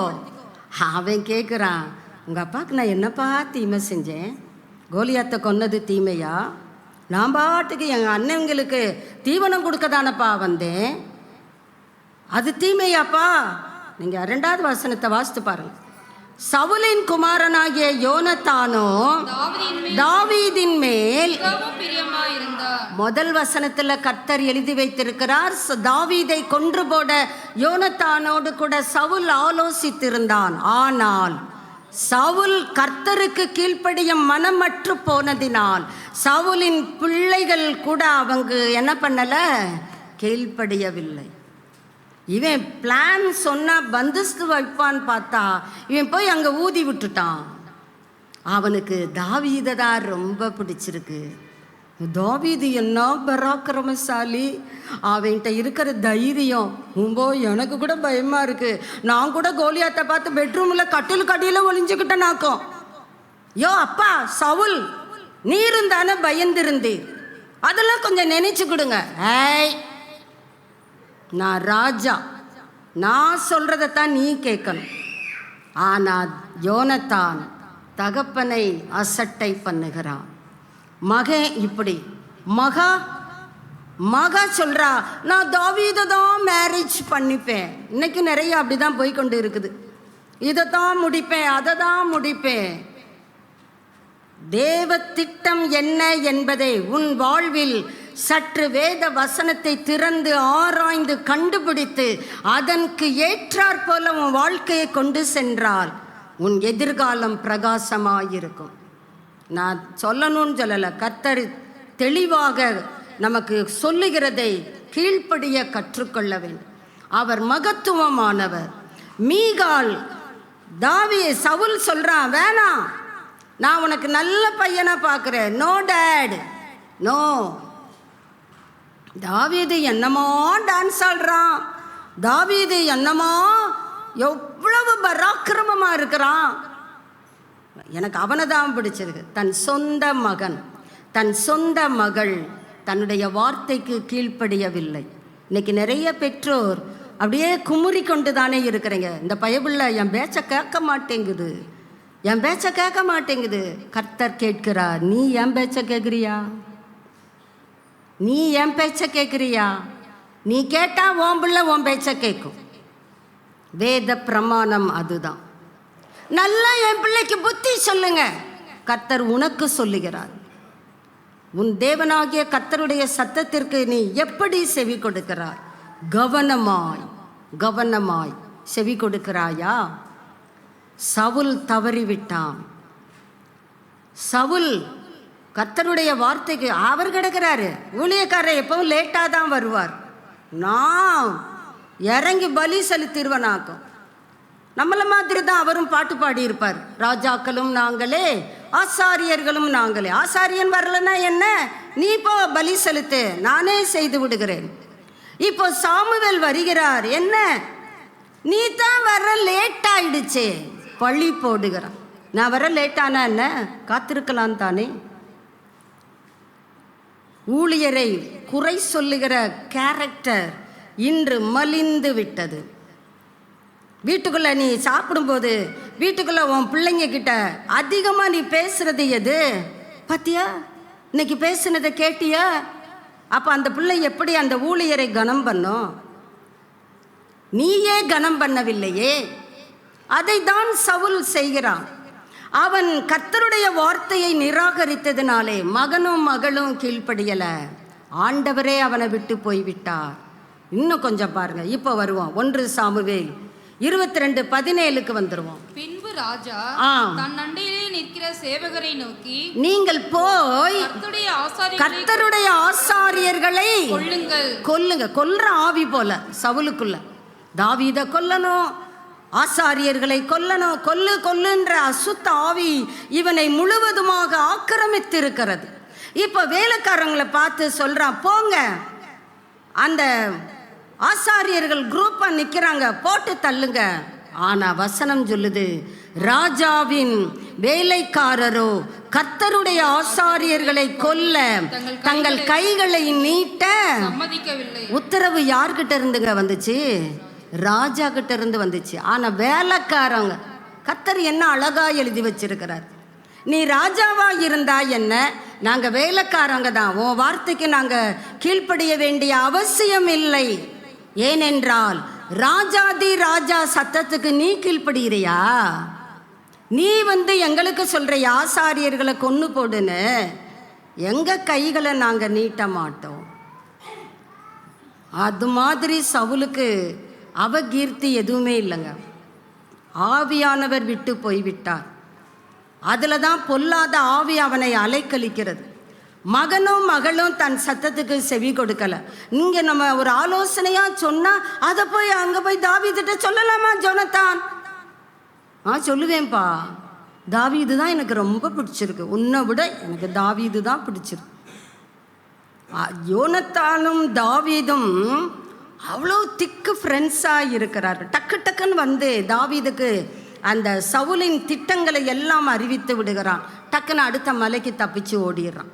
ஒரு இடத்துல கேட்குறான், ஒரு தெள்ளுப்பூச்சியை அதாவது இந்த பூச்சி சொல்லுவாங்களே, ஒரு பூச்சி, அது ஹோம்லெஸ், அது தெள்ளுப்பூச்சி, அதை நீ கொன்று உனக்கு என்னப்பா ஆக போகுது? நான் தெள்ளுப்பூச்சி மாதிரி. எந்த அளவுக்கு தாவீது ஒரு ராஜா, அபிஷேகம் பண்ணப்பட்டவன், அவங்கிட்ட போய் என்னுடைய திறமையை காண்பிக்க விரும்பலை. என்னைய போய் செத்த நாயை தேடுற மாதிரி தேடுறீர, நான் உனக்கு என்ன தீமை செஞ்சேன்? அப்போ தான் அவன் உணர்கிறான், என் குமாரனாகிய தாவீதின் சத்தம் அல்லவா நான் பாவம் செய்தேன். அந்த பாவத்தை விட்டு வெளியே வருவதற்கு அவனுக்கே நேரம் கிடைக்கலங்க. நம்ம அநேகர் அப்படி தான் நினைக்கிறோம், அதுக்கு ஒரு சமயம் கிடைக்கும். அப்போ ஆண்டவரே மன்னியும் கழுவும், என்னை மன்னித்தருளும் ஆண்டவரே, விருத்த சேதனம் பண்ணும் ஆண்டவரே, என் இருதயத்தின் நுனி தோலை கட் பண்ணுகிறேன் ஆண்டவர். ஆண்டவர் சொல்வார், அதுக்கு கூட நேரம் இல்லாமல் போய்விடும். ஜாக்கிரதை. கர்த்தர் நமக்கு கொடுத்திருக்கிற இந்த கடைசி நாட்களில் அவருடைய சத்தத்திற்கு கீழ்ப்படிய நாம் கற்றுக்கொள்ளுவோம் என்றால் மீதியை வருகிற நாட்களிலே தியானிக்கலாம். தலைகளை தாழ்த்துவோம்.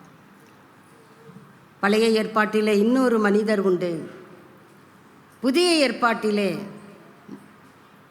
பெரிய சகோதரன், மூத்த சகோதரன். இவர்கள் அந்த சீரியஸ்னஸ் ஆஃப் ஒபீடியன்ஸிற்கு, கீழ்ப்படுதலின் அவசியத்திற்கு தங்களை எப்படி அர்ப்பணித்தார்கள். ஆனால் இந்த நாளிலே சவுலை குறித்து பார்க்கிறோம். அவன் கர்த்தருடைய சத்தத்திற்கு கீழ்ப்படிய தன்னை இணங்கவில்லை, விட்டு கொடுக்கவில்லை. இந்த காலை வேளையிலே கர்த்தர் நம்மோடு இடைப்படுகிறார் தானே. பலியை பார்க்கிலும் நான் எங்கள் வீட்டுக்கு வர்ற ஊழியக்காரங்களெல்லாம் கனம் பண்ணுவேன், நான் அநேக ஏழை எளியவர்களுக்கு உதவி செய்வேன். கர்த்தர் சொல்லுவார், உன் பலிகளின் திரள் எனக்கு எண்ணத்துக்கு. உன் தேவனாகிய கர்த்தரின் சத்தத்தை கவனமாய் கேட்டு அவர் பார்வைக்கு செம்மையாய் செய்வாயானால். ஆண்டவரே, கீழ்ப்படிதலின் அவசியத்தை, அந்த தீவிரத்தை இந்த நாளிலே என்னோடு கூட இடைப்பட்டு நன்றி ஆண்டவரே. கர்த்தருக்கு நன்றி செலுத்துவோமாம். நம்மில் முடிந்த பிள்ளைகள் எழும்பி நின்று, அவர் பெரியவர், எல்லாரிலும் மேலானவர். நாம் எழுந்து நிற்கும் பொழுது அவருக்கு கொடுக்க வேண்டிய அந்த ரெஸ்பெக்டை, மரியாதையை காண்பிக்கிறோம். ஓ, நான் பலவீனன். நம்முடைய பலவீனத்திலையும் ஆலயத்துக்கு வந்து விட்டோம் அல்லவா? அதனால கொஞ்ச நேரம் கர்த்தர் நம்மை பலப்படுத்துகிறவர். நம்முடைய பலவீனங்களையே சாக்கு சொல்லாதபடி. ஆவியானவரே, உங்க சத்தத்தை நான் கேட்டுக்கிட்டே இருக்கிறேன்ப்பா, ஆனால் கீழ்ப்படியதான் மாட்டேங்கிறேன். எனக்கு உதவி செய்யுங்கப்பா. Thank you Lord, thank you Jesus. அருமையான தாயே, தகப்பனே, அருமையான அண்ணா, அக்கா, அருமையான தம்பி, தங்கச்சி, கர்த்தருடைய சத்தத்துக்கு இன்று நான் செவி கொடுக்க போகிறேன். எத்தனை பேர் சொல்ல போகிறோம்? நம்முடைய இருதயத்தின் ஆழத்தை கர்த்தர் பார்த்து கொண்டே இருக்கிறார்.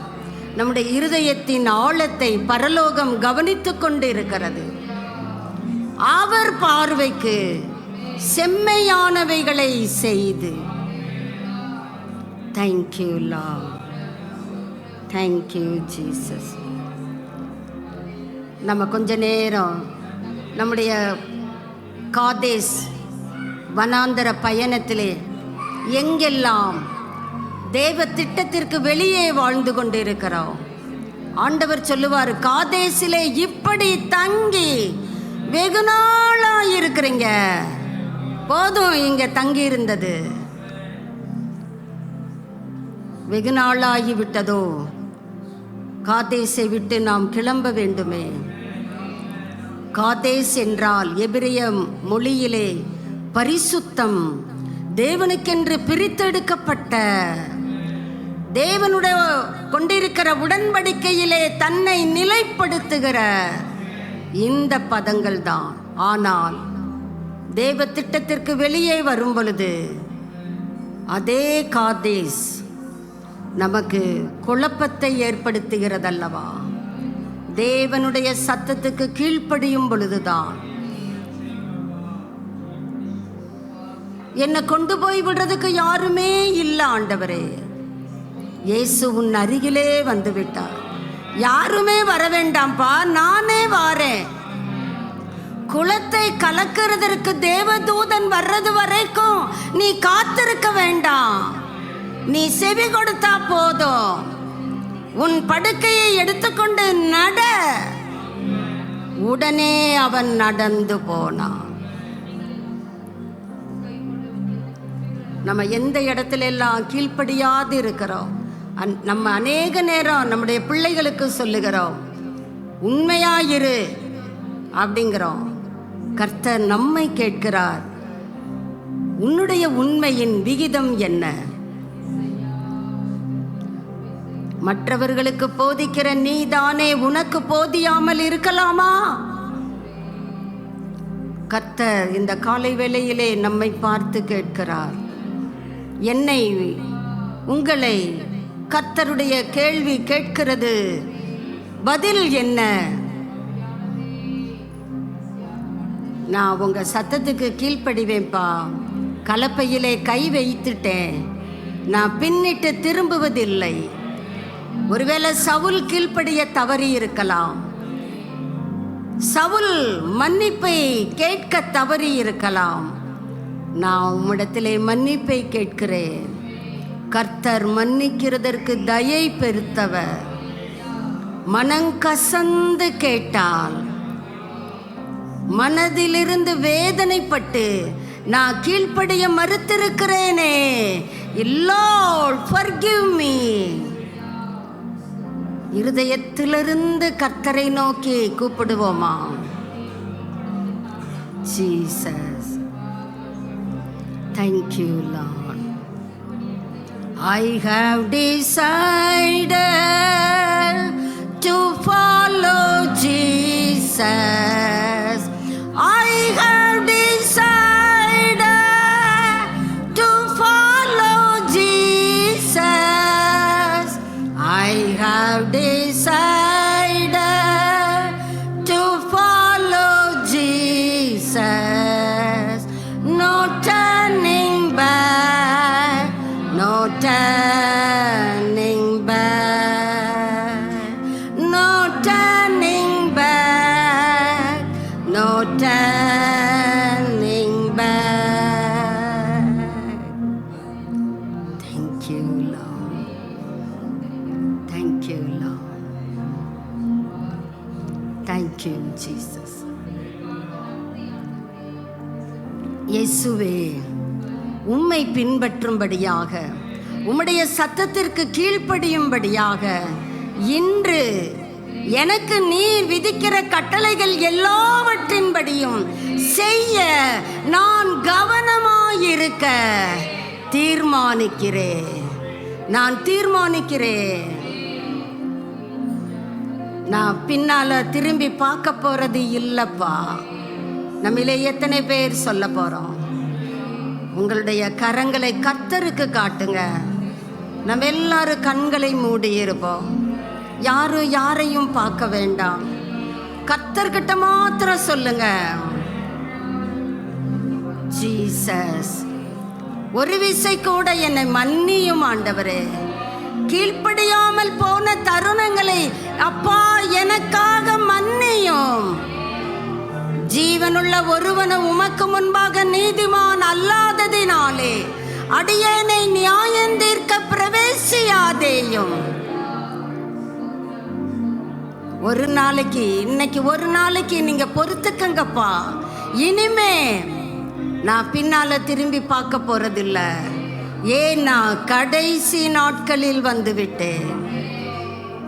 ஜீசஸ், இயேசுவின் பின்னே போகத்து நின்றே, இயேசுவின் பின்னே போகத்து நின்றே, இயேசுவின் பின்னே போகத்து நின்றே, பின்னோக்கை நான், பின்னோக்கை நான், பின்னோக்கை நான், பின்னோக்கை நான். No turning back, no turning back, no turning back, no turning back. பாடல் அல்ல, அர்ப்பணிப்பின் ஆழம் அதுதான் புத்தியுள்ள ஆராதனை. உங்கள் சரீரங்களை தேவனுக்கு பிரியமும் சுகந்த வாசனையுமான பலியாக ஒப்பு கொடுக்க வேண்டும். நம்ம சும்மா தோத்துறோம் அல்லேலூயா. அந்த காலங்களை நாம் கடந்து விட்டோம். கடைசி நாட்களிலே வந்திருக்கிறோம். இன்றாவது நீ என் அண்டைக்கு திரும்ப மாட்டாயா? உங்க பார்வைக்கு நான் செம்மையானதை செய்ய போறேன் ஆண்டவரே. நல்ல தகப்பனே, இந்த காலை வேளையிலே, இந்த 9ஆம் மாதத்தின் கடைசி ஓய்வு நாளிலே உம்முடைய பரிசுத்த சமூகத்திலே நாங்கள் கூடி வர கர்த்தர் கொடுத்திருக்கிற இந்த பாக்கியமான தருணங்களுக்காய் நன்றி செலுத்துகிறோம். காதேசிலே நாங்கள் வெகு நாளாய் வாழ்ந்ததை குறித்து எங்களுக்கு நீர் உணர்த்துகிறீரே, நன்றி அப்பா. எங்களுடைய ஜெபங்கள் கேட்கப்படாததற்கு நாங்களே பொறுப்பாளிகள் என்பதை ஒத்துக்கொள்ளுகிறோம் ஐயா. எங்களுடைய கீழ்ப்படிய மறுக்கிற சுபாவம் எங்களை விட்டு அகன்று போகட்டும் ஆண்டவரே. ஆவியானவர் ஒவ்வொருவருக்கும் ஒவ்வொரு சகோதரனுக்கும் சகோதரிக்கும் கிருபை தருவீராக. இயேசு கிறிஸ்துவை போல நாங்களும் கீழ்ப்படிதலிலே வளர கிருபை தாரும் ஐயா. மரண பரியந்தம் நாங்கள் கீழ்ப்படுகிற பிள்ளைகளாய் ஜீவிக்க ஆவியானவர் ஒவ்வொருவரையும் உடைய விசேஷித்த அபிஷேக தைலத்தினால் ஆட்கொள்ளுவீராக. நீர் அப்படியே செய்து உம்முடைய நாமத்தை மகிமைப்படுத்த போகிறதற்காய் நன்றி செலுத்துகிறோம். ஒவ்வொருவரையும் ஆசீர்வதித்து அனுப்புங்கப்பா. உம்முடைய நாம மாத்திரம் ஒவ்வொருவர் மூலமாக மகிமைப்படட்டும். உம்முடைய ராஜ்யத்தின் எல்லைகள் ஒவ்வொருவர் மூலமாய் விரிவடையட்டும் ஐயா. எங்களை உம்முடைய கரத்திலே கொடுக்கிறோம். இந்நாளிலே ஒப்புவித்ததை கர்த்தர் வரும் நாள் பரியந்தம் காத்துக்கொள்ள நீர் வல்லவர் அப்பா. உம்மை நம்புகிறோம், விசுவாசிக்கிறோம், ஸ்தோத்தரிக்கிறோம். மகிமை கனம் எல்லாம் உமக்கே உண்டாகட்டும். இயேசு கிறிஸ்துவின் நாமத்திலே ஜெபிக்கிறோம் பிதாவே, ஆமென். என் ஆத்துமாவே கர்த்தரை ஸ்தோத்திரி, என் முழு உள்ளமே அவருடைய பரிசுத்த நாமத்தை ஸ்தோத்திரி. என் ஆத்துமாவே கர்த்தரை ஸ்தோத்திரி, கர்த்தர் செய்த சகல உபகாரங்களையும் மறவாதே. ஆமென், ஆமென். நம்முடைய கர்த்தராகிய இயேசு கிறிஸ்துவினுடைய கிருபையும் பிதாவாகிய தேவனுடைய அன்பும் பரிசுத்த ஆவியானவருடைய அந்யோன்ய ஐக்கியமும் வல்லமையும் வழிநடத்துதலும் பாதுகாப்பும் இன்றும் என்றுமான சதா காலங்களிலும் இயேசு கிறிஸ்துவின் வருகை பரியந்தம் நம் ஒவ்வொருவரோடும் தங்கி இருப்பதாக. ஆமென், ஆமென். God bless you.